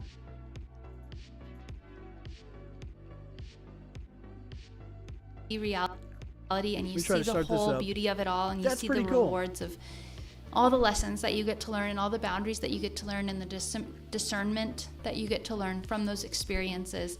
You can just love the journey, and you can learn how to set better boundaries, and you can learn how to be more discerning. If you were around people who lied a lot in your childhood, around people who didn't keep you safe, it's common that you don't know how to choose people who will keep you safe in the future, because that's not what feels comfortable. That's not what feels like the people you know. The people you know might be more relatably bad people, dishonest people. And so you have to train yourself to enter into the timeline where you deserve to be told the truth, where you deserve to be around people who are authentic and kind. And that comes from you yourself being authentic and kind from the beginning, and then entering into that reality. Thank you for joining me for Cam Church. I hope you all have a beautiful Easter Sunday. That's burping the mic. That's NeeNee gross. bless.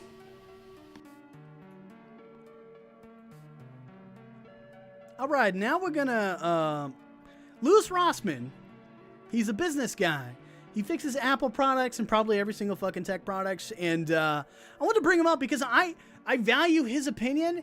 And he recently, in fucking past 3 weeks, he actually talks about like lying. Basically, he says and I wanted to play this 13-minute clip here, and it's in the realm of business, basically, but this is why I brought up like TikToking and lying and how I think it's not the worst thing in the world. I think it's kind of okay for someone that's kind of lonely. And but it says a study on women's dating preferences segues into Lewis's core business principle, and I kind of just want to bring this up to see his perspective on lying and things of that nature. And Going. Hope you're having a lovely day. So a lot of people in my recent AMA videos have said, I'm starting a business. Do you have a piece of business advice for me? And I usually don't have advice for generalized situations. I usually have advice for specific situations. It's very little advice that I have in general for running a business. Today, I'm going to give you a piece, and I didn't realize how important this was until I read it in this one study. I promise, pinky swear, this is not becoming a red pill dating YouTube channel. You're just going to have to trust me on this one because you're going to think it is when I start reading this study from the American Psychological Association before I get to my point. This is a great study to jump off from to get to my point, which is why I'm going to be using it. This was published very recently. It says, the importance of physical attractiveness and ambition and intelligence to the mate choices of women and their parents. The abstract. When women make mate choices, they face potential conflicts with their parents. Evolutionary theory predicts and prior research confirms that daughters value physical attractiveness more than their parents do when considering a partner for their daughters. Across conditions, both daughters and parents rated the ambitious and intelligent man as a more desirable dating partner than the more attractive man. However, when asked to choose the best mate for their daughters, both daughters and their parents chose the more attractive man as the best long-term dating partner for their daughters, regardless of the ascribed traits. Furthermore, daughters and parents' choices corresponded 79% of the time. Physical attractiveness may be more important to both daughters and parents than self-reported responses suggest, aka the people in the study were saying we care about the personality and the ambitiousness and the intelligence, but in reality, when they were actually making their own decisions, they were choosing the people that were attractive regardless of the other traits. Now, this goes back to something that... BAM! And like, look, Camila, I understand like lying is bad, but I think dating apps are super fucking superficial, and you really have to meet people and evaluate them in real life. Like trying to... You will never learn about... More times than not, you'll never learn about a person... just from their online activity. Meeting them in real life and shit is really kind of the game changer.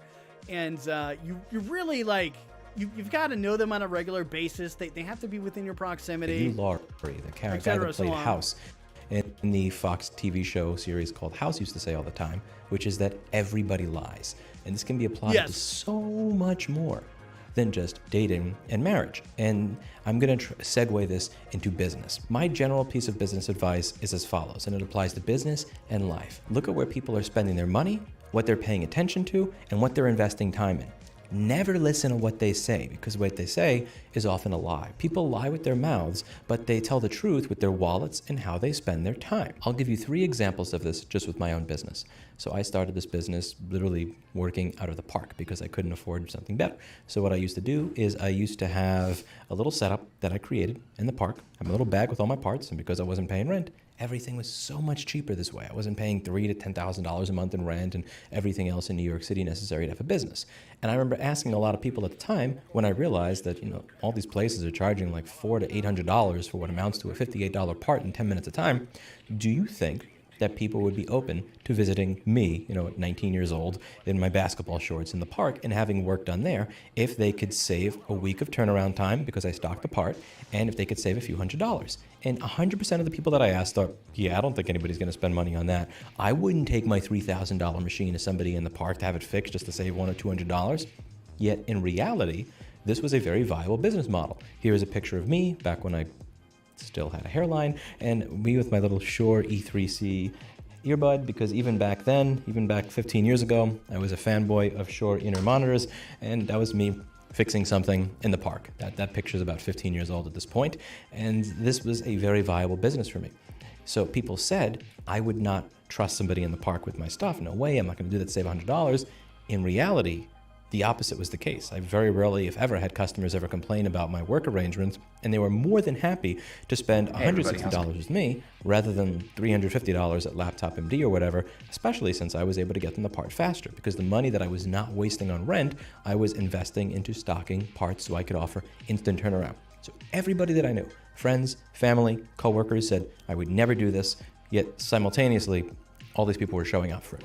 Second business example, I decided a few years later to start a screen supply company where I would sell screens to other businesses and people that wanted to fix their own devices. At the time, the most popular places to get screens back in 2009 through 2011 were places called Bliss Computers, Screen Aid, Y'all Store. These places, in my opinion, were horrible. They would often sell grade A- merchandise to save $1 or $2, where you'd have stuck pixels. Sometimes the part would not work because of crappy packaging, and as a result, you would have to RMA the part, send it back.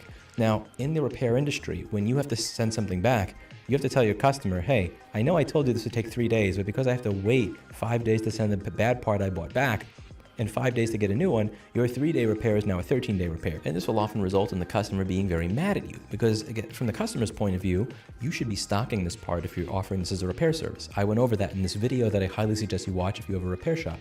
People expect you to stock parts. It is very bad to be ordering one part for one customer if this is a service that you advertise, because if that part is bad, now you're screwed. You can blame the vendor, but your customer is going to blame you because you're the one offering the service.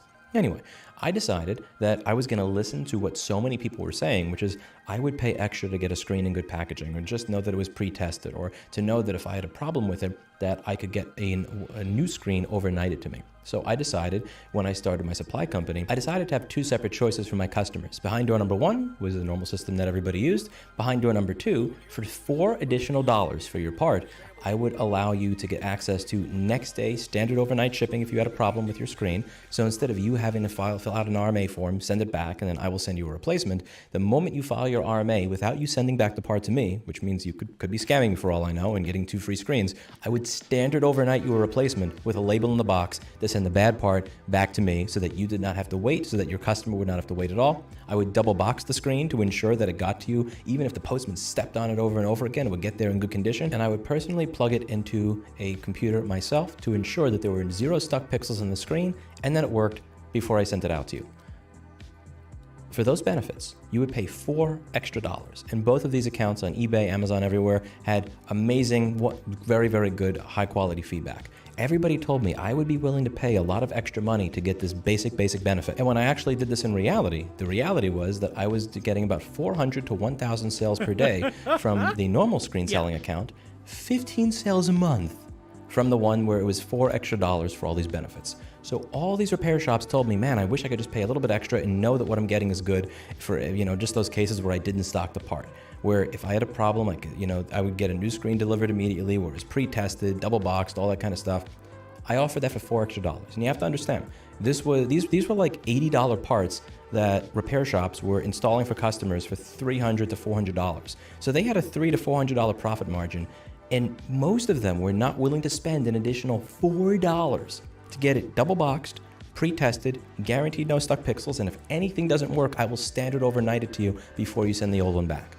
Everybody said that this is what they want. And then when I give them the options, 400 to 1,000 a day, choose option A, 15 a month, choose option B. Third example, when it comes to RAM upgrades, I had so many people telling me years ago with the soldered on RAM on MacBooks, I wish that you offered an upgrade service. I would pay for it even if it cost more than Apple's option, because a lot of people buy the too low when they buy the device, and since they can't upgrade it, they have to replace the entire board, which is very expensive if they want more. So I decided, fine. So I ordered the spools of RAM from Micron. I get these spools of RAM in, and it was about $179 part cost upgrade for each customer. And then obviously I have to have a technician take the board out, solder the new RAM on, reprogram the BIOS, change a few strap resistors, because you can't just solder the new RAM on. You either have to change some strap resistors, or depending on the model of the machine, reprogram the SPI ROM in order for it to actually see the new RAM. I do all of this work, and I was offering it for about $325, $350 at the time.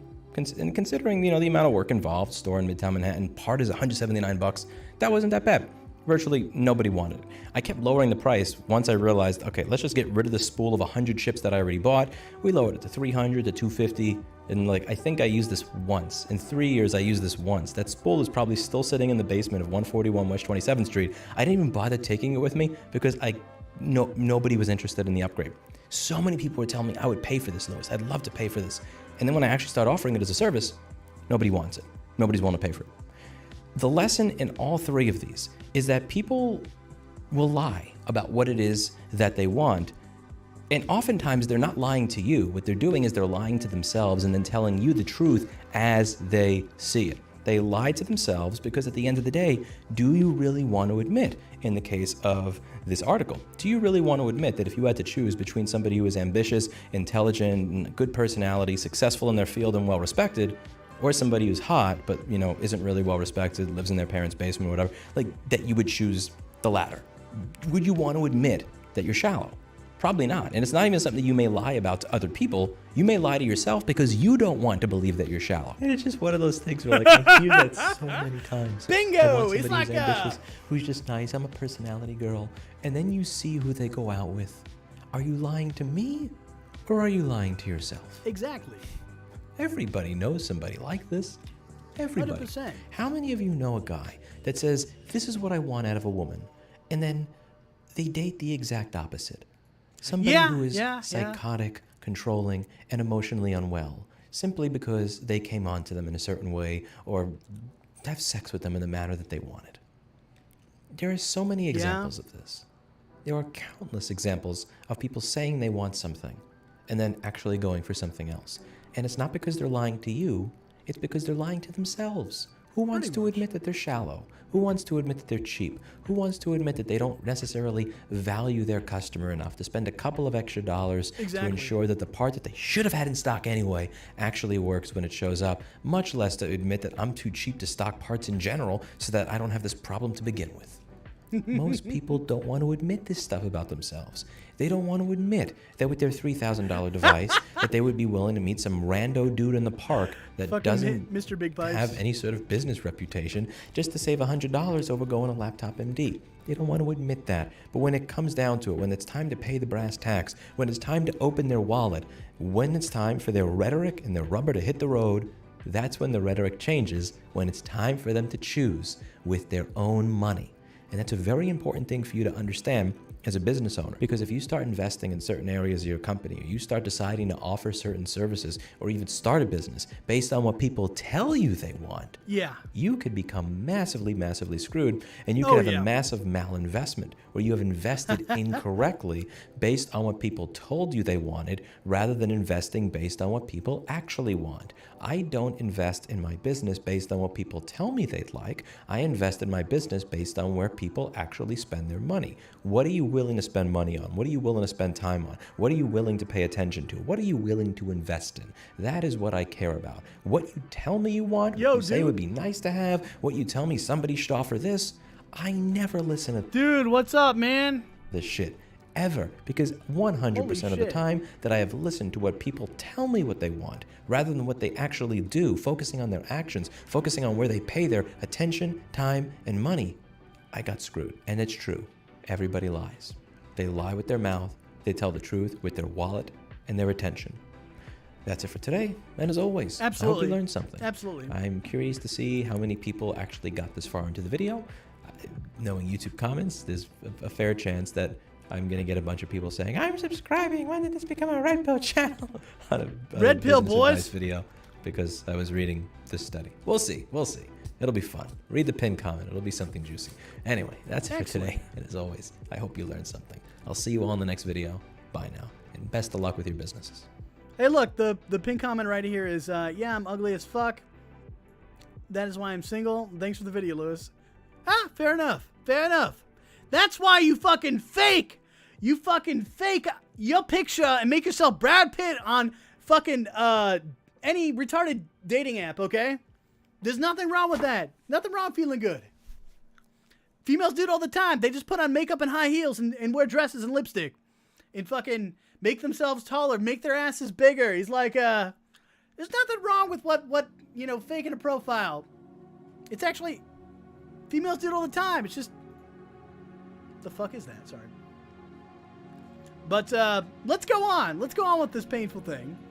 So we just went through the game of lying, and you know, people fucking lie, man. Who would have thought? And there are times when I have a personal moral barometer of lying is okay, it's fine, and then lying where it's bad, basically. So just don't lie to your peers, your significant others, things of that nature. So kind of my general attitude. But next we are going to thinking here.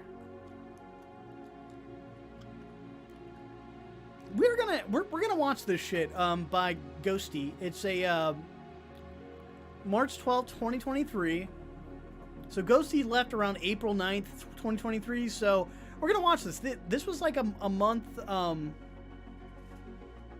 but before all the shit went down, and just to get the general attitude of Ghosty and where they're coming from, and did it look like they were gonna quit and things of that nature. I kind of want to watch this. I've not watched this in a minute, so.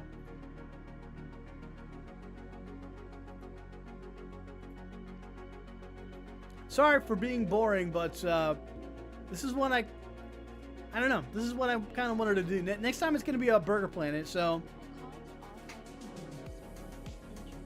In the best interest of all who are available in honor of my Self. The spirit family who also. now I will spend my feel. I can see. Ready?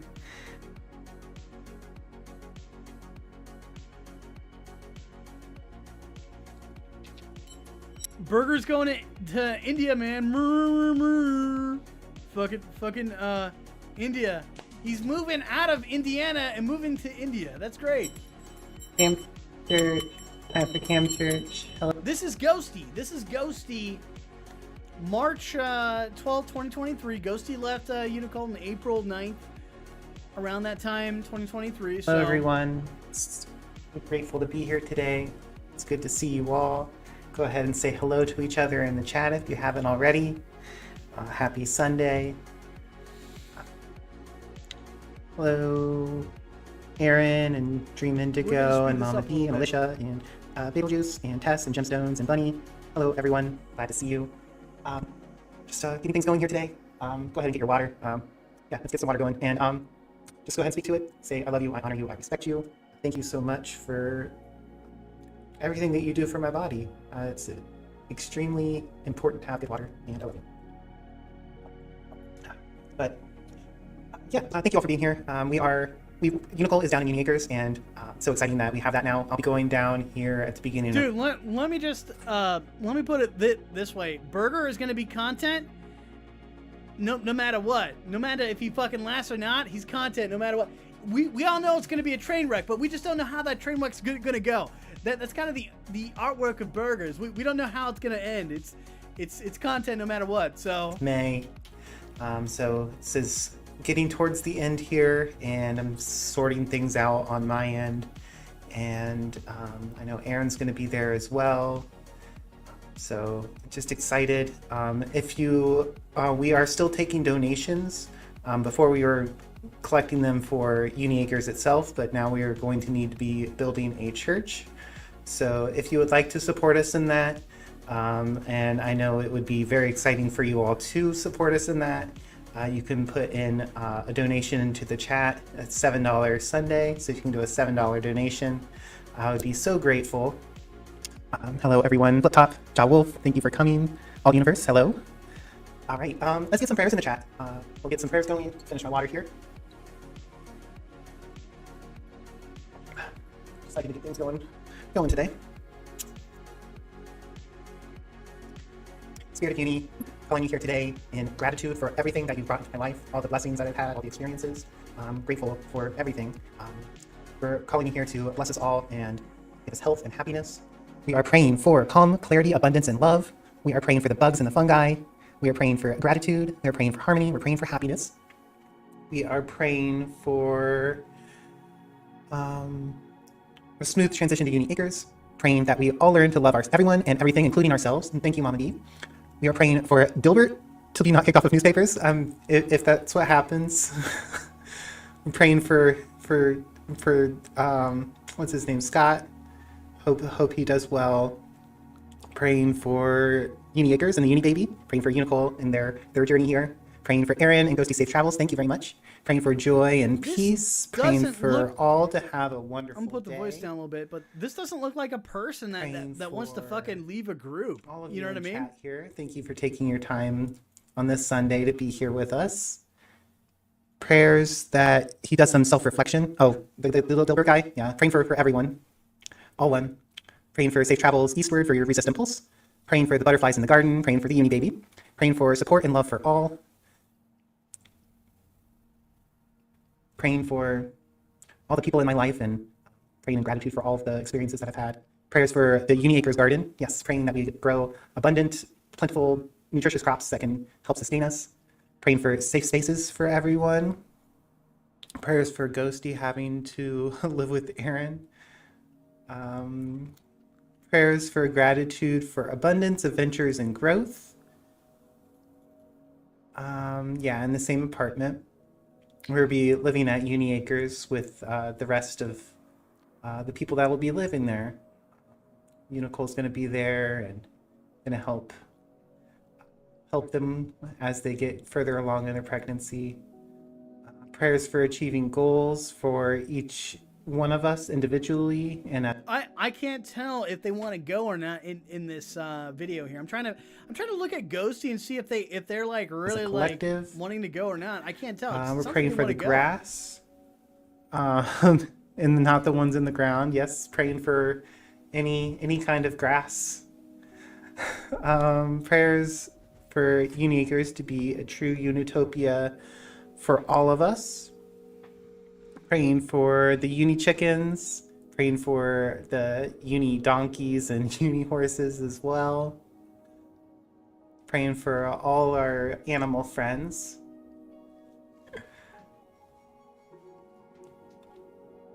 Praying for all the animals on Earth and that we can find true harmony with them and see them as friends, not something we can possess. Mr. Big Pipes in chat said, these people need boot camp. I concur with that.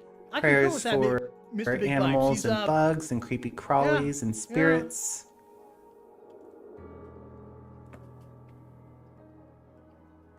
All right. Praying for you all. Uni bless.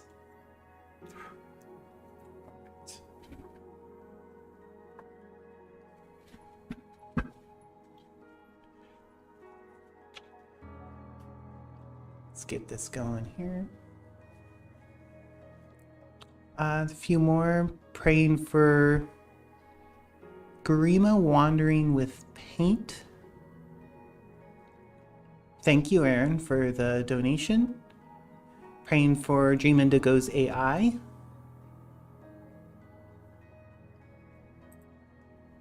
All right. So I'm going to be sharing here today. Today I want to share some of my thoughts and feelings and on my experiences working through the end of a relationship and my coming move to Uni Acres.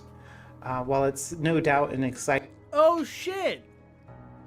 They were in a relationship with somebody and they're going to end it to go to Uni Acres? I could see that as a big problem. Time.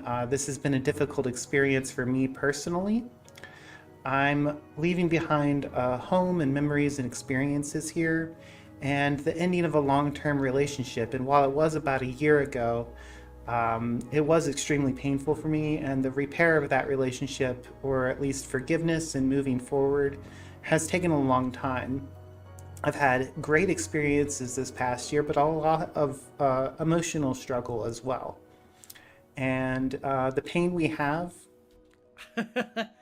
Mr. Big Pipe says the relationship was probably a AI furry avatar. Don't worry. And those experiences. Hey man, it's a real relationship to me. Damn it! It doesn't have to be viewed in purely a negative way. You can view and even find beauty and love in the sadness and perceived loss. I've also found that this experience has been an opportunity for growth and for learning for me. And I would like to share some of that today. Let me move this over here. All right. In Unicult, we talk sometimes about a spiritual singularity, where as a society, we begin to question everything, what is right and wrong, and it's illustrated with the black and white spiral. And as we get towards the center of the spiral, Hey, Paint, what's going on? it becomes more and more intense, and we begin to question what's good and right and wrong. And as we get towards the very center, we go through to the other side and see the rainbow reality on the other side. I find myself feeling a bit anxious and uncertain about what the future holds, but also very excited. I feel like I'm on the precipice of my own personal singularity, in which I'm finding myself questioning all that I value and I'm letting go of, and what I'm bringing in, and what's truly on alignment with my highest path. I'm leaving behind a chapter in my life that has been familiar, and I'm moving into unknown territory. However, as I begin to question the changes happening in my life, I realize that this is an opportunity for me to explore new paths and discover new possibilities. In Unicult, I learned that healing and joy are always available to us if we are willing to align ourselves with the divine source energy and listen to our hearts. I also learned that even though this chapter in my life is ending, I could still hold on to the positive memories and lessons I learned from my past experiences. I'm putting some of what I'm pulling some of what I'm talking about here today from two of the shortest chapters in the fundamentals, healing possibilities and fun and pleasure. I will read those real quick. Starting with healing possibilities. Anything can be healed. Healing is a constant alignment with source energy. It is something that takes effort, concentration, and focus. Sometimes healing can be done energetically only. Sometimes it requires working on the physical plane as well. Certain ailments require more than one healer working together to bring an individual or social condition into the light of health. Some ailments may take more than one generation of healing. If we focus our attention on healing modalities and the different energies at play, we will uncover the art of healing anything. And then also, fun and pleasure. The universe wants you to have fun. Fun and pleasure are in alignment with joy and divine source energy.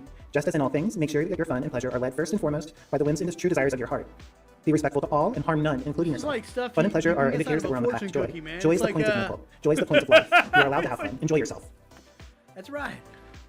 Fortune cookie advice. I like when it. faced with major changes in our lives, it's natural to feel anxious and uncertain about what the future holds. That's okay. We may feel a sense of loss for what we are leaving behind and fear for what lies ahead. However, as I experience this firsthand, embracing change can lead to new opportunities and growth, learning, and discovery.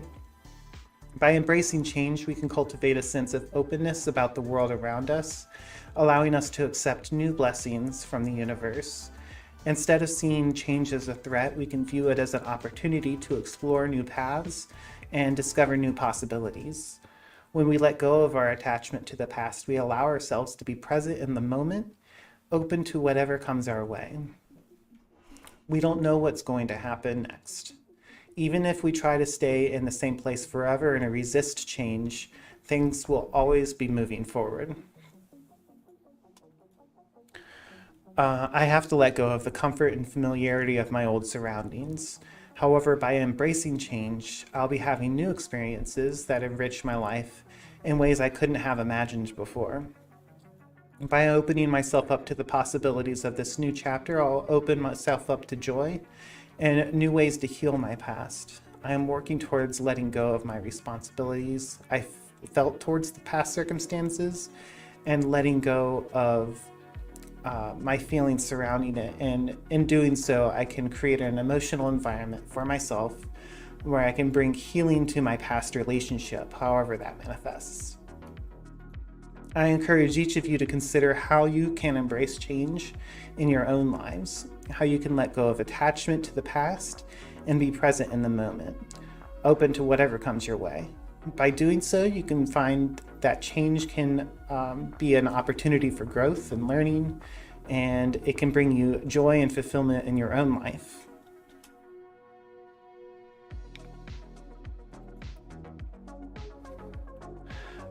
Healing is a process that requires effort, concentration, and focus. It involves aligning ourselves with our hearts and being open to the possibilities of healing in our lives. Finding joy is also an important part of the healing process. As we work through our difficult transitions, it can be easy to lose sight of the joy and pleasure that life has to offer.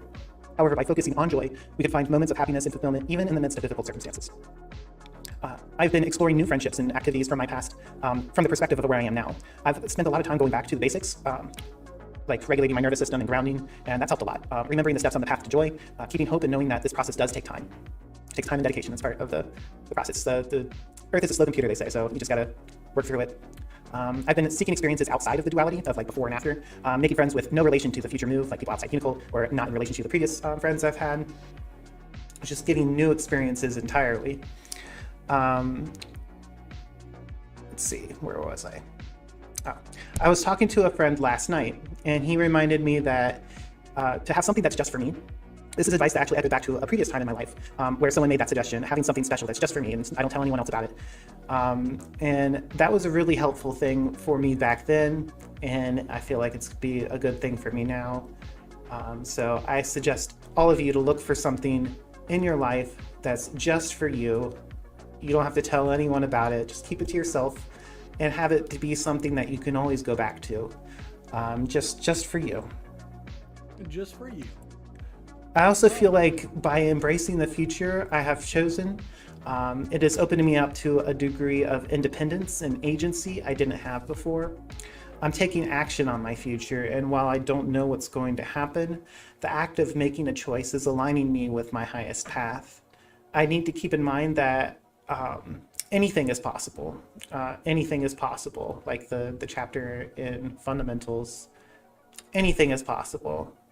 Embracing this future can even heal the past, the things that I'm leaving. By embracing these changes completely, it doesn't mean that I have to give up all the memories and experiences I had, but I can heal and appreciate them in a way that I couldn't before, while experiencing fun and pleasure and love and all the things that bring me joy. Huh. That's fine. That's really swell. Thank you, Dean. I encourage each of you to consider how you can align yourself with source energy and find healing and joy in your own lives. What practices and activities bring you pleasure, and how can you feel connected to the divine? How can you connect to your heart?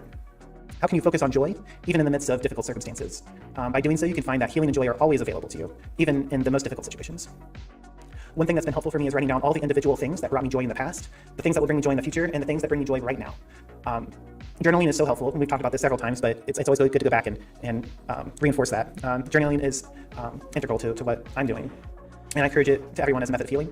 Examine your lists that you create of the things that bring you joy, and see how you can bring them into each other. See how you can bring the joys of the past into your future, and how you can bring the things that you are looking forward to in the future into your current reality. If it's a material thing or circumstances that you no longer have or do not have yet, how can you bring the feeling state of that into your now? How can you feel the feeling of having that thing in your reality right now?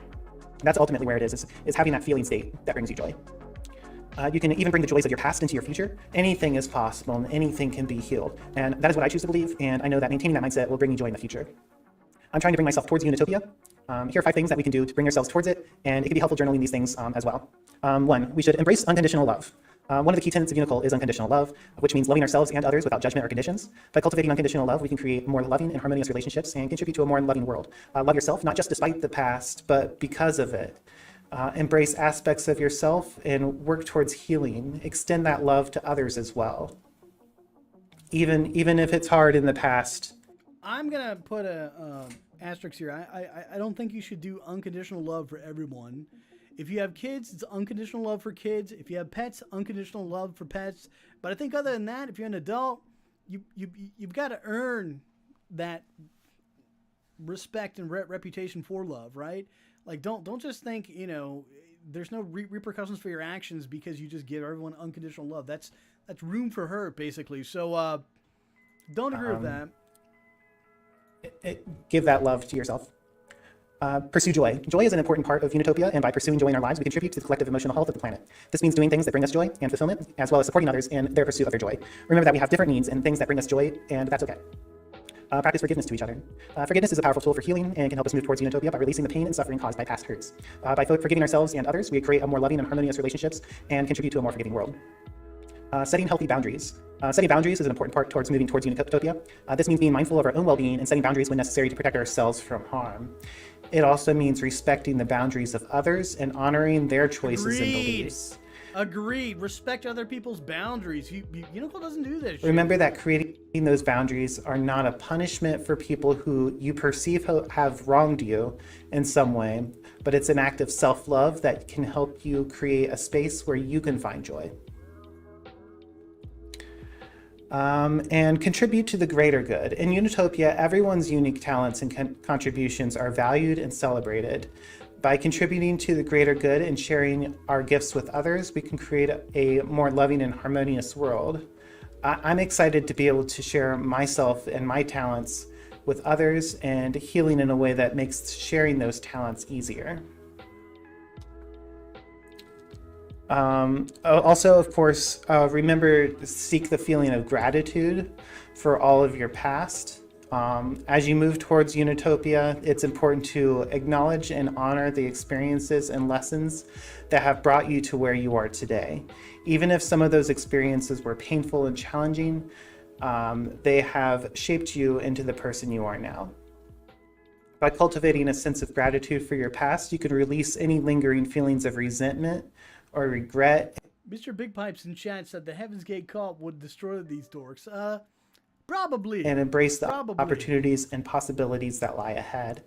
You also have your past experiences as a source of wisdom and strength. Like the Heaven's Gate cult, they had their own fucking IT business. They were fucking selling apple juice. They would tour around they had ways of surviving, you know, to have their compound was like, I think in California, or I don't know where, but like they had a nice place. On the lessons you've learned to navigate future challenges. Take note of what you're grateful for, even taking time to examine the most painful parts of your life and extending gratitude there. I'm excited for the fun and joy that my life is bringing me next, and I'm grateful for the experiences that my life has given me. Thank you all for being a part of this here today.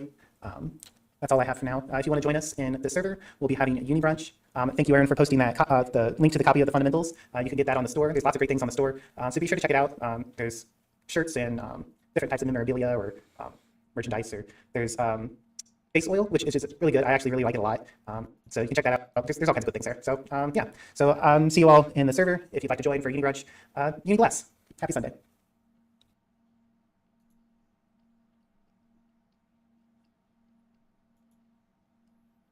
Mr. Big Pipes in chat said, I'm recruiting Chads so we can get babes to join.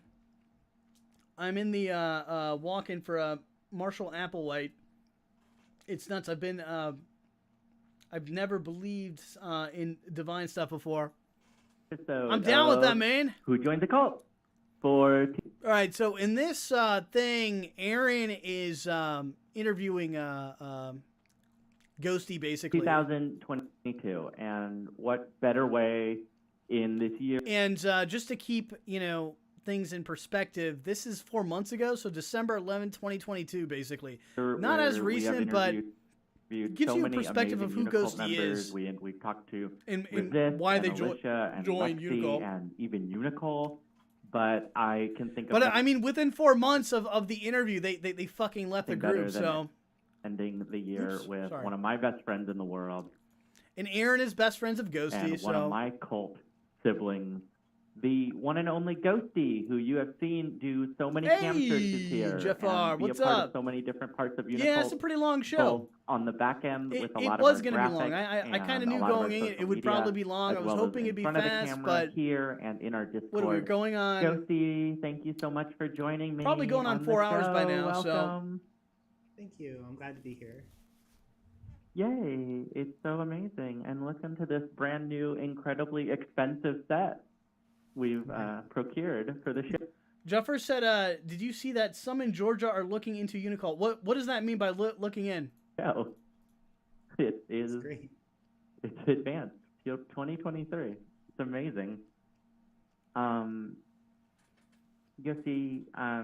you joined back in, it's been over 2 years now? Yeah, I joined in 2020.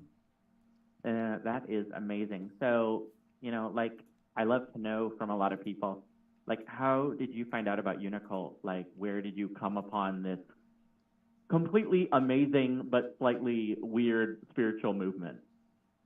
So I was just browsing Twitter and I saw someone post a video of Unicult and it was about star seeds. So I looked into star seeds and it seemed like it made sense to me. Seemed really cool, something that I was really interested in. But I had never heard of it before, so it was something new. So I went to the website, learned more about Unicult, and watched a bunch of videos and decided to join right then. Amazing. I remember you came because of that amazing boom we had from TikTok. That is, Yes. yeah, the TikTok video. Yeah, TikTok. Which, Mr. Big Pipes, to keep things in perspective, these are both men dressed in drag. I look at just how want to put it out serendipitous there, that out in the is, ether. Now everyone. it's out in the open. Because not only did TikTok bring us so many amazing members because of the sharing and the follow-up, and one of them being Ghosty, and now 2 years later, here you are helping run our TikTok. And so if anyone wants to go to the TikTok, this is a great time to let everyone know that they can go onto TikTok and look for Unicult, the number 4, Joy, and please subscribe. Ghosty is putting in so much work, and a lot of our other members are putting in work to create amazing short-form content about the things we talk about here on Unicult. So I think it's so harmonious that just the reposting of that TikTok is one of the things that brought you in here. And now 2 years later, you're actively helping run that. And I think that's really amazing. Oh, okay. So Ghosty's been in this group for about 2 years. I guess there was a viral TikTok from Unicult. I never thought of it like that, but yeah, it's true. You never know where your journey goes when you join Unicult. And I guess a part of that journey is everyone's original spiritual upbringing. Of course, I was raised Catholic, which has its own things. But what was your experience growing up as far as spirituality or lack thereof? What was kind of the vibe when you were growing up? Yeah, my mom was like conservative Christian type. We didn't really go to church very much, but she was definitely religious. But I wasn't. It wasn't really something that I was interested in. I was kind of like different from the rest of the family, so it didn't really fit in. So it didn't feel something that I was drawn to. Mr. Big Pipe said, if there are any Unicult defectors that want to join the new Heaven's Gate cult that he made, he has been receiving messages from Marshall Applewhite. Mr. Big Pipes, his channel is on YouTube. It's called Mr. Big Pipes. So yeah, And he's a fucking Chad. Literally, his name is Mr. Big Pipes for a reason. super religious growing up. Same. I mean, I say Catholic, but I didn't really enjoy church, and then I just kind of drifted away. As far as, I guess, some of our basic fundamental concepts, all one, things in the path to joy, harm none, were those things that even as you were growing up that kind of spoke to you or you felt aligned with already and this kind of just bundled it together, or? Right. Yeah. Those things. So those sort of things just make sense, and they're things I believe in. And yeah, we're all one, and we shouldn't be harming each other. And yeah, it just aligned with me.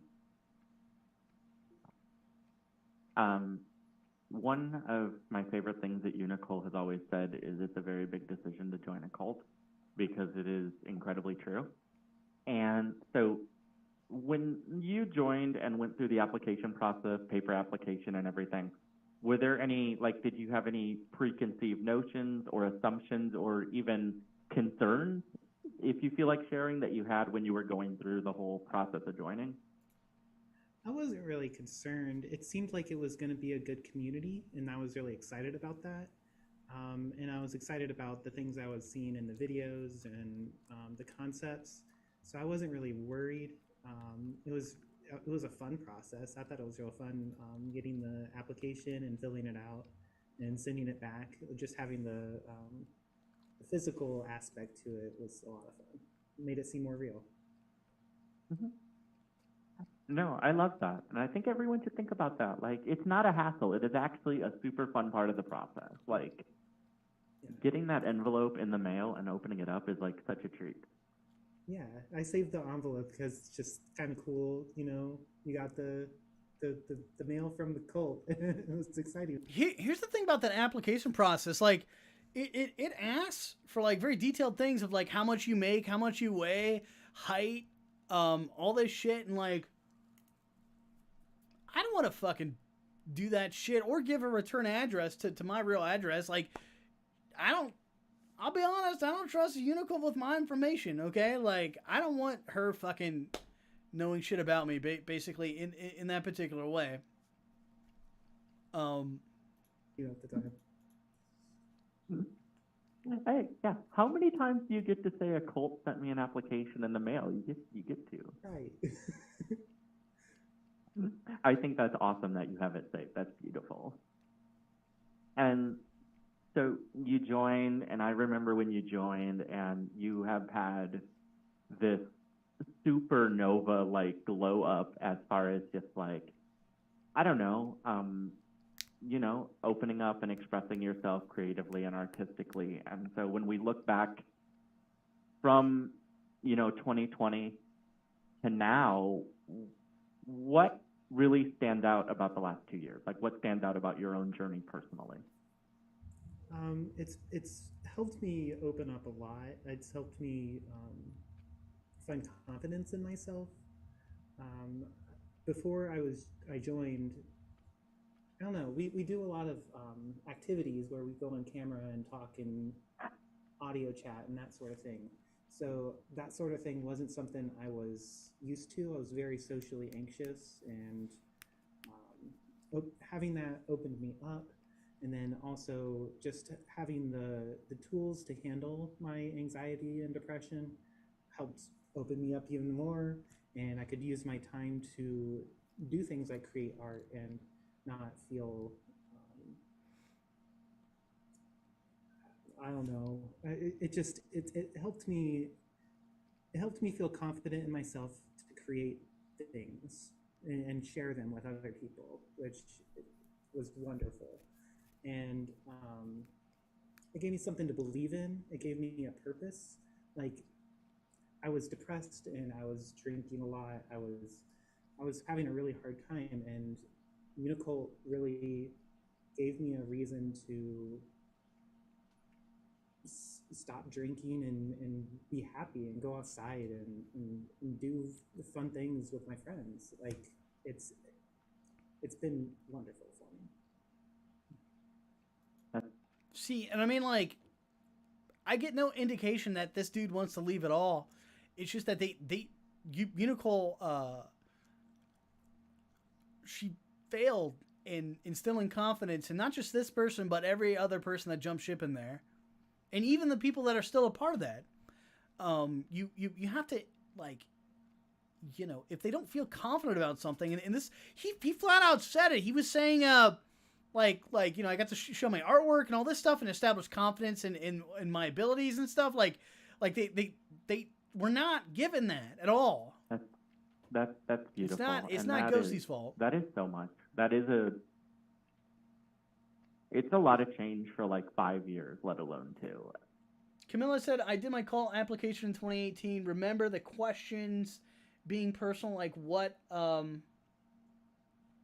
are your hopes and dreams? Not what do you weigh? Camilla, that's what I heard someone say recently.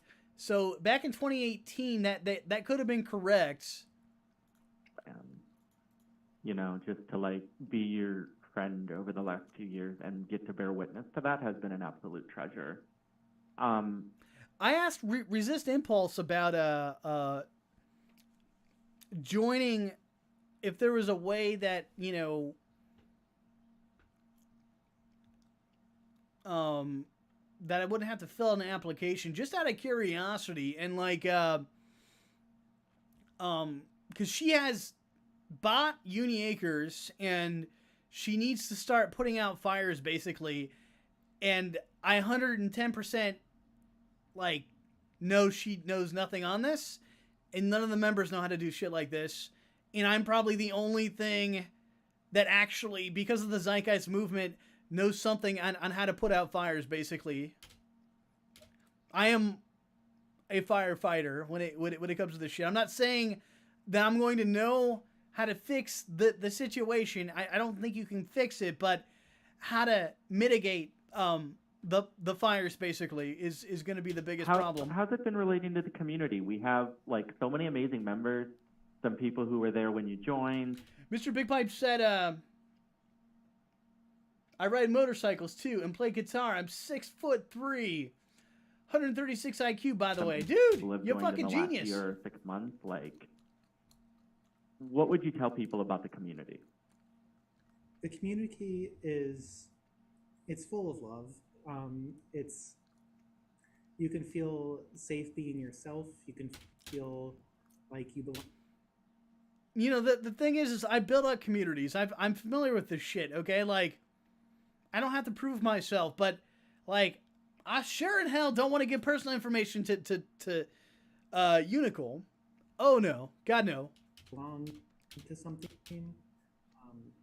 I've met so many cool people and made so many friends, and some of them are still part of Unicult, some haven't, been so active, but,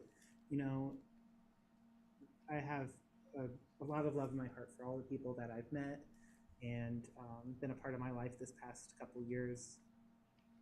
You know what? Wait a minute, Camila. I can fucking pull up the application. Let me pull up. Everyone let me who see. comes in here, they get what they need from it, or they find home. I think I have an old application. Certainly, I think I can speak for both of us when I say we found a home here, and everyone finds Unicult at the time and the place when they're ready to find it, and that's really one of the beautiful parts about it. Right. Especially beautiful. Let's go ahead, everyone watching this interview, go ahead and do the same. Let's go ahead and grab some water, because both of us are doing a lot of talking. I'm going to take a quick sip here. We're going to go ahead and bless the water. I love you. I honor you. I respect you. Thank you, Earth, for water. I love you, water. Thank you.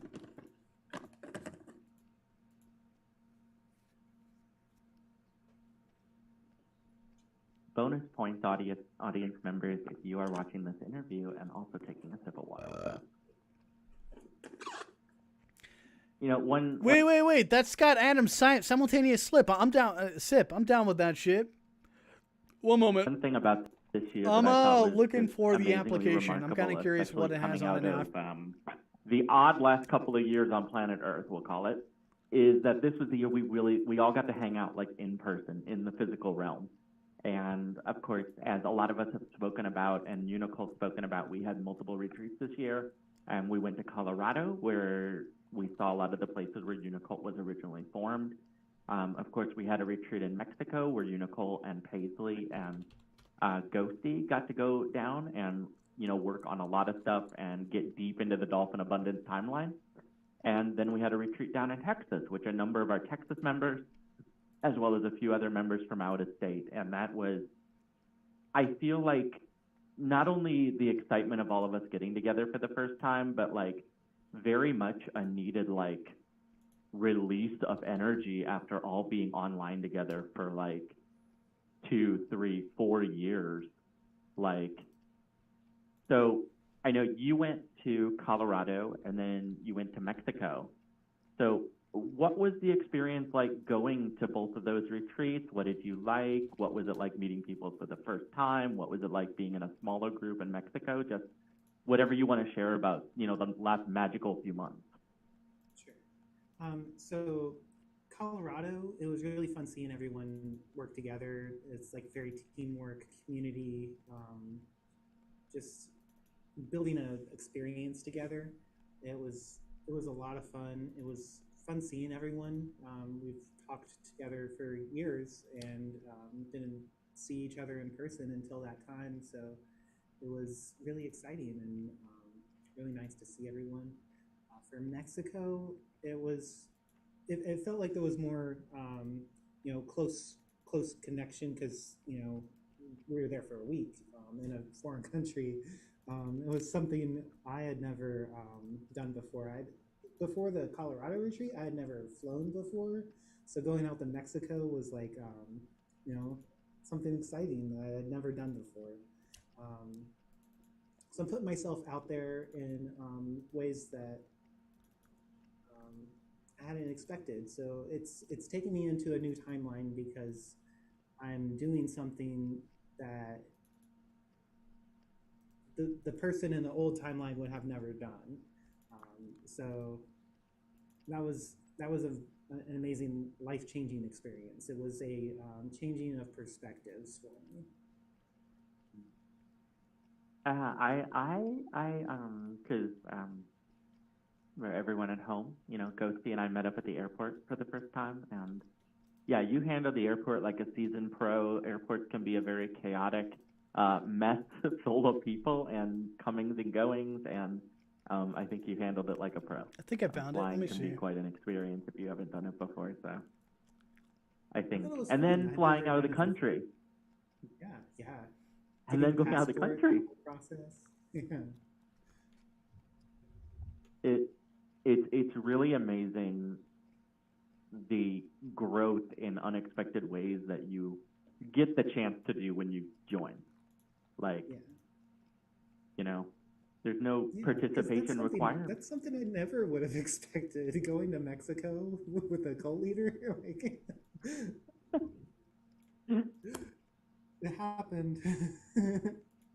You don't plan on that when you see just a video on TikTok or on Twitter. Right. And the spirit of uni and your own path will lead you to unexpected growth, and it's just kind of amazing to like reminisce about it and see. But yeah, Mexico sounded amazing and super intense, but I'm glad you got to experience that. Like, Me too. So it kind of makes this next question a little redundant because I feel like it's going to dovetail, whatever the expression is. All animals are precious. Thinking back from January to the end of the year, we had so much going on. Of course, I do want to give you some props because anyone who enjoyed our end of the year puppet special here on the YouTube channel, which is still available, you can go back in the archives and check it out. That is an amazing expression of Ghosty's creativity and all of the puppet characters. And then, of course, this year... I can't find the application. I thought I had it. I didn't. We had a 24-hour live stream. We had 3 retreats. We had Cam Church every single week.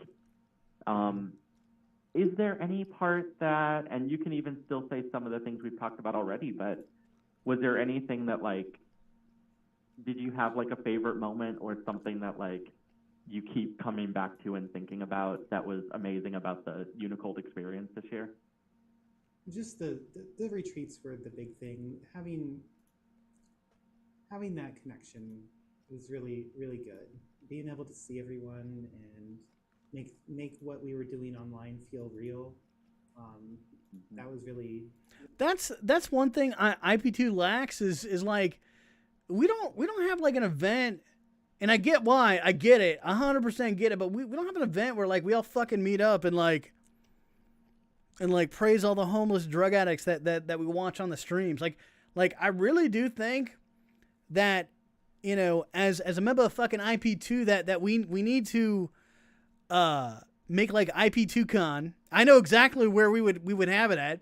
It would be at the Windows of Life in Texas, where they had those homeless drug addict streams at, which was the best fucking thing ever. And we need to hold like an IP2 Con there, and fucking fly out or like drive or whatever, fucking Greyhound all the IP2 streamers we can get to that fucking alleyway and just hang out. Because there's no way that we could ever hold a fucking event like inside of a building, but we can hold an event and move that event to different areas of the city and even go outside of the area once we're kicked out of all those places by the cops. But we really need to fucking have an event where we all fucking meet up as like degenerate assholes that watch this content and like praise these streamers. Like, you know, that's for fucking IP2 basically. And everyone's gonna watch us. We already know this. I don't give a shit. But it's gonna be a curiosity who would actually show up to this event. I will show up just to fucking watch all the other fucking degenerates show up. But like, I think like I would like to kind of see something personally like that. I get why you wouldn't want to do it, but like, you know, people would want to know like kind of the guys who fucking post on IP2 basically. I think and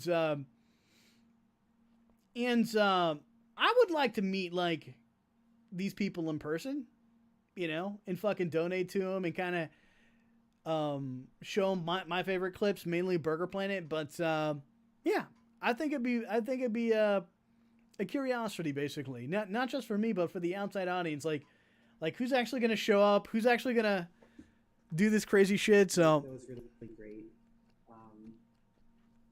But just having everyone every week, you know, being able to Mr. Big Pipes is like three dorks show up exactly. Or, you know, we're all gonna be like 90-pound weaklings. So you know, share I've already described myself. I'm you up. know, Oh, sorry, wait a minute. just having the community support is really the best. Ghosty Aaron asked Ghosty, what are the most important things that he got from this event? And Ghosty's explaining it's community support. Having everybody is what it's about. And along with that, of course, we like amazing growth. Just I know from the like 3 years that I've been here and the 2 years, the time that you've been here as well.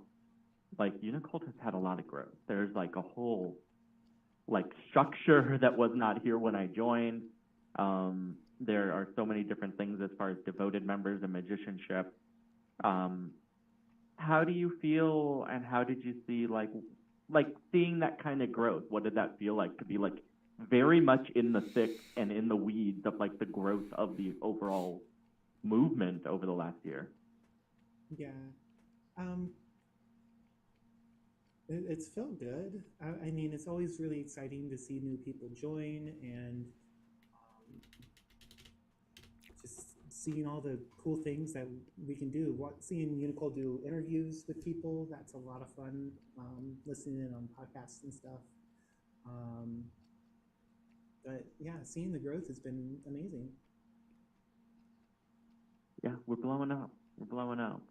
And anyone watching, if you have a podcast, you know, Unicult at unicult.church, and we'll be happy to talk to you about, you know, talking to a cult leader or a cult member. We'll figure that out. Of course, we're coming into a lot of change. You know, Unicult members are going to be super busy. Unicult's going to be super busy, you know, at the start of this next year, but we're always open for media inquiries.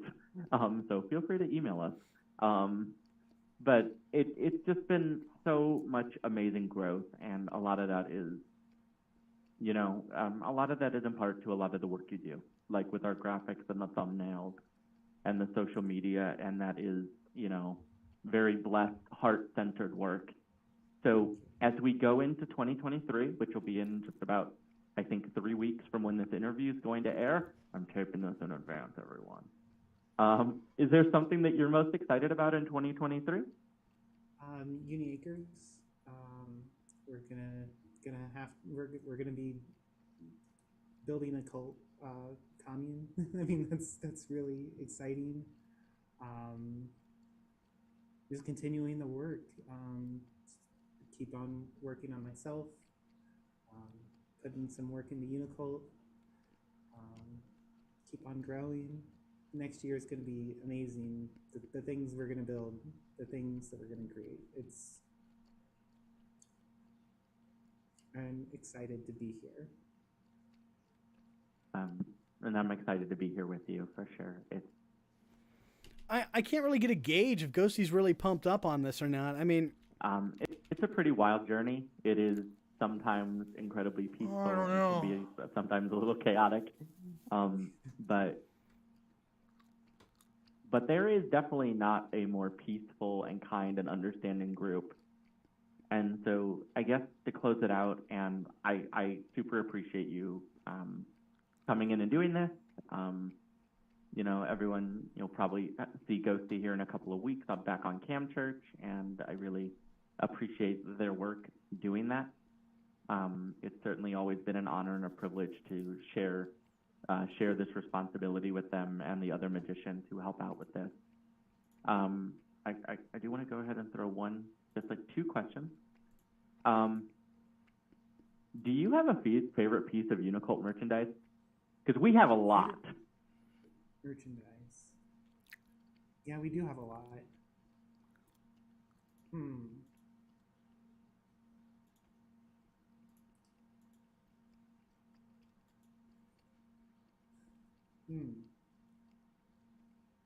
I'd say, well, is it merchandise? I would say, if it counts as merchandise, Unicult's book, A Spiritual Approach to Emergent Technology, I helped edit that, and it was a huge honor. It's such a good book. It's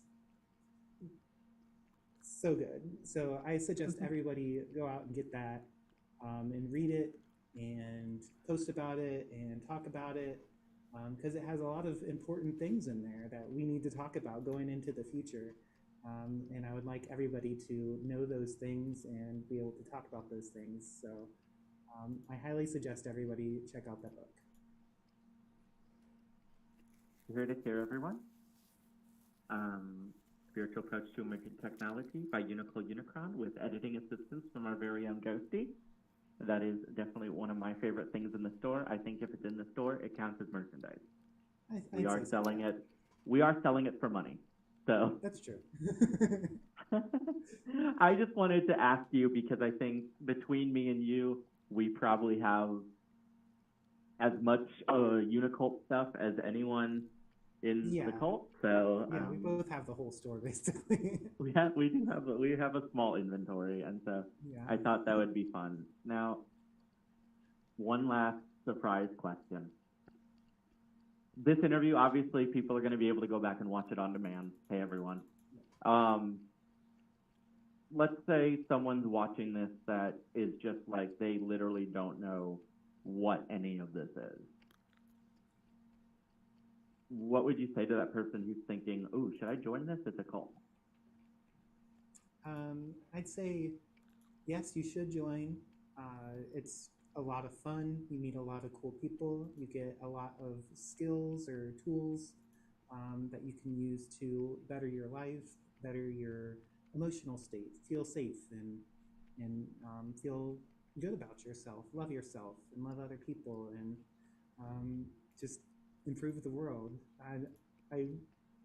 It's been a lot of, it's been wonderful for me. I think it'll be wonderful for you. If you have any questions, talk to me. Yeah, I'm on social media. My name's Ghosty. Ghosty loves you with a U, as in like the letter U, on both Twitter and Instagram. Yeah, you should just join. Talk to me. I can think of very few people who are more qualified to give a statement about the benefits and why people should join than you. And so, Ghosty, I want to thank you so much. Aaron gives Ghosty high praise on this. I mean, for coming on here again. I couldn't imagine closing out the year of doing these interviews with anyone else.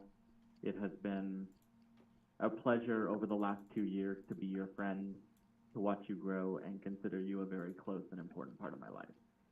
Thank you. And you're important to me too, and I'm so grateful to be here with you. So thank you so much to Ghosty. Again, you want to reach out to them on social media. It's Ghosty Loves You, Twitter and Instagram, and that's with Y-O-U or the letter U? The letter U. The letter U. So I will put the social over here. It'll be over here. right where I'm pointing. Aaron, when you're editing later, put it right here. Okay, there we go. I'm not going to take that editing note out. Because we run a tight ship here on Who Joined the Cult. So Ghosty, thank you so much for joining us.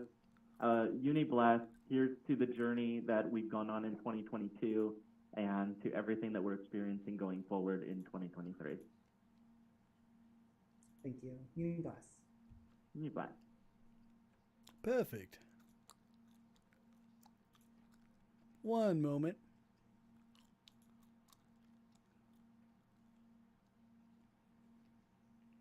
Sorry about that. I couldn't even play the music. The volume was so low.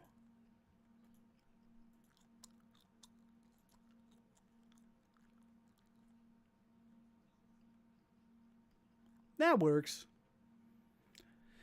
Let me get some music up on here. So yeah, guys, I mean, I kind of went through a Ghosty thing, but, you know, I pulled up some videos, kind of looked at some shit, and it sounds like they got heavily involved with this, and they were not ready to go on this compound. So, like, they just weren't ready. One moment. A little bit too loud.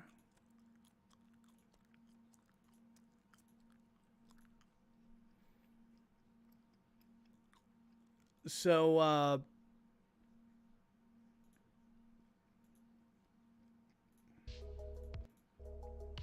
here we go. So yeah, I mean that's kind of just what happened. I think Unicult probably pushed this person to fucking leave, basically. And it was more about like you're making the cult look bad, you're making me look bad, and blah blah blah. And they weren't their true selves. But I mean, that was too much of an ask, basically.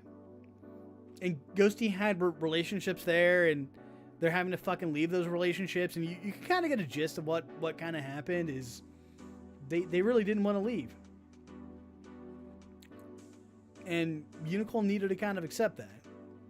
So, I mean,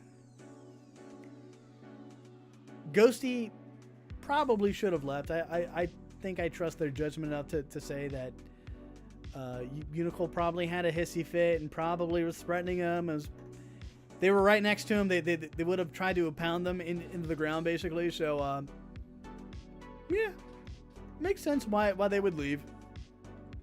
But yeah, I really have no skin in the game. It's very hard for me to give a shit when I don't really have a skin in the game. So I will say Unicult kind of dropped the ball in this a little bit. I don't want to take anyone to task. I don't want to chastise them.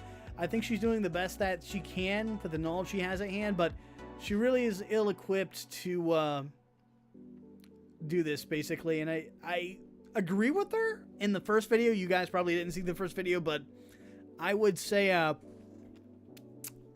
me take the gum out of my mouth,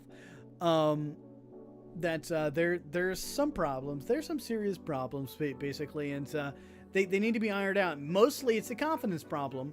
She has to establish, I can't believe she did that sermon so fucking calm and stuff like that, and basically calling someone a liar and betray and all this shit, but she really has to look into herself. And the people that come on that property have to have specific skill sets that are needed, basically. And if they don't have them, I don't think it's worth their time to even go on that property to a new place and then attempt to try to figure out how to do shit, basically. That's so crazy in my eyes.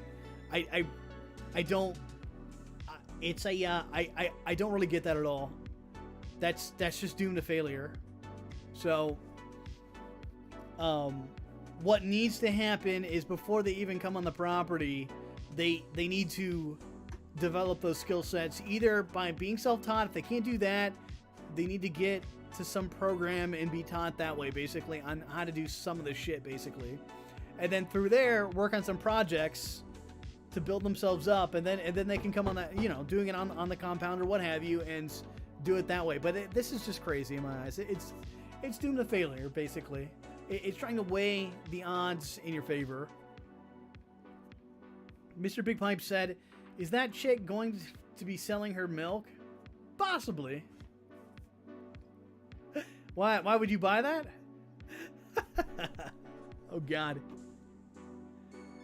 Mr. Big Pipes, I'm gonna check out your YouTube channel now. Mr. Big Pipes here.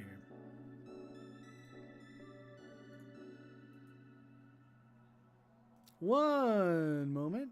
Wait a minute. I just saw this one dude.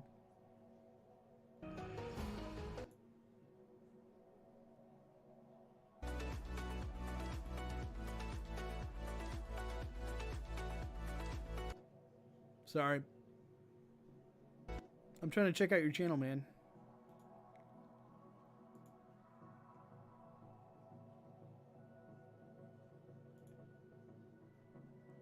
Mr. Big Pipes, the motorcycle driver. Oops.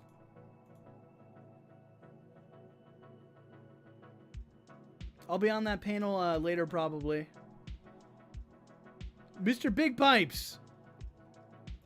Sign up to Unicult, man. Hook me up with your Discord link. I'll fucking hop in. It's the only way I'll do it. I'll just be a lurker. I won't post anything. I'm sure I'll get banned if I expose myself. But yeah, dude.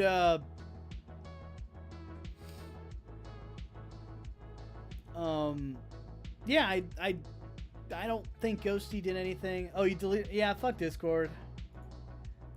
Obviously, I still have Discord for this stream, but probably should just toss the shit in the garbage.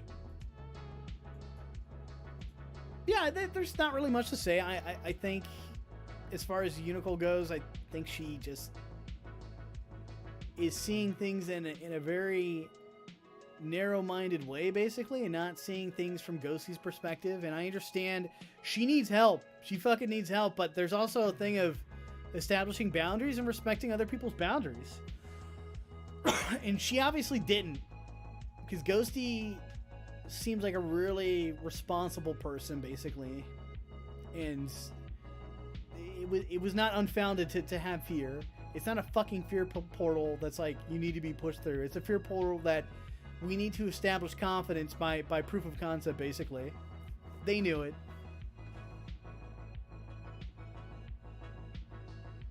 But guys, I'm gonna peace out.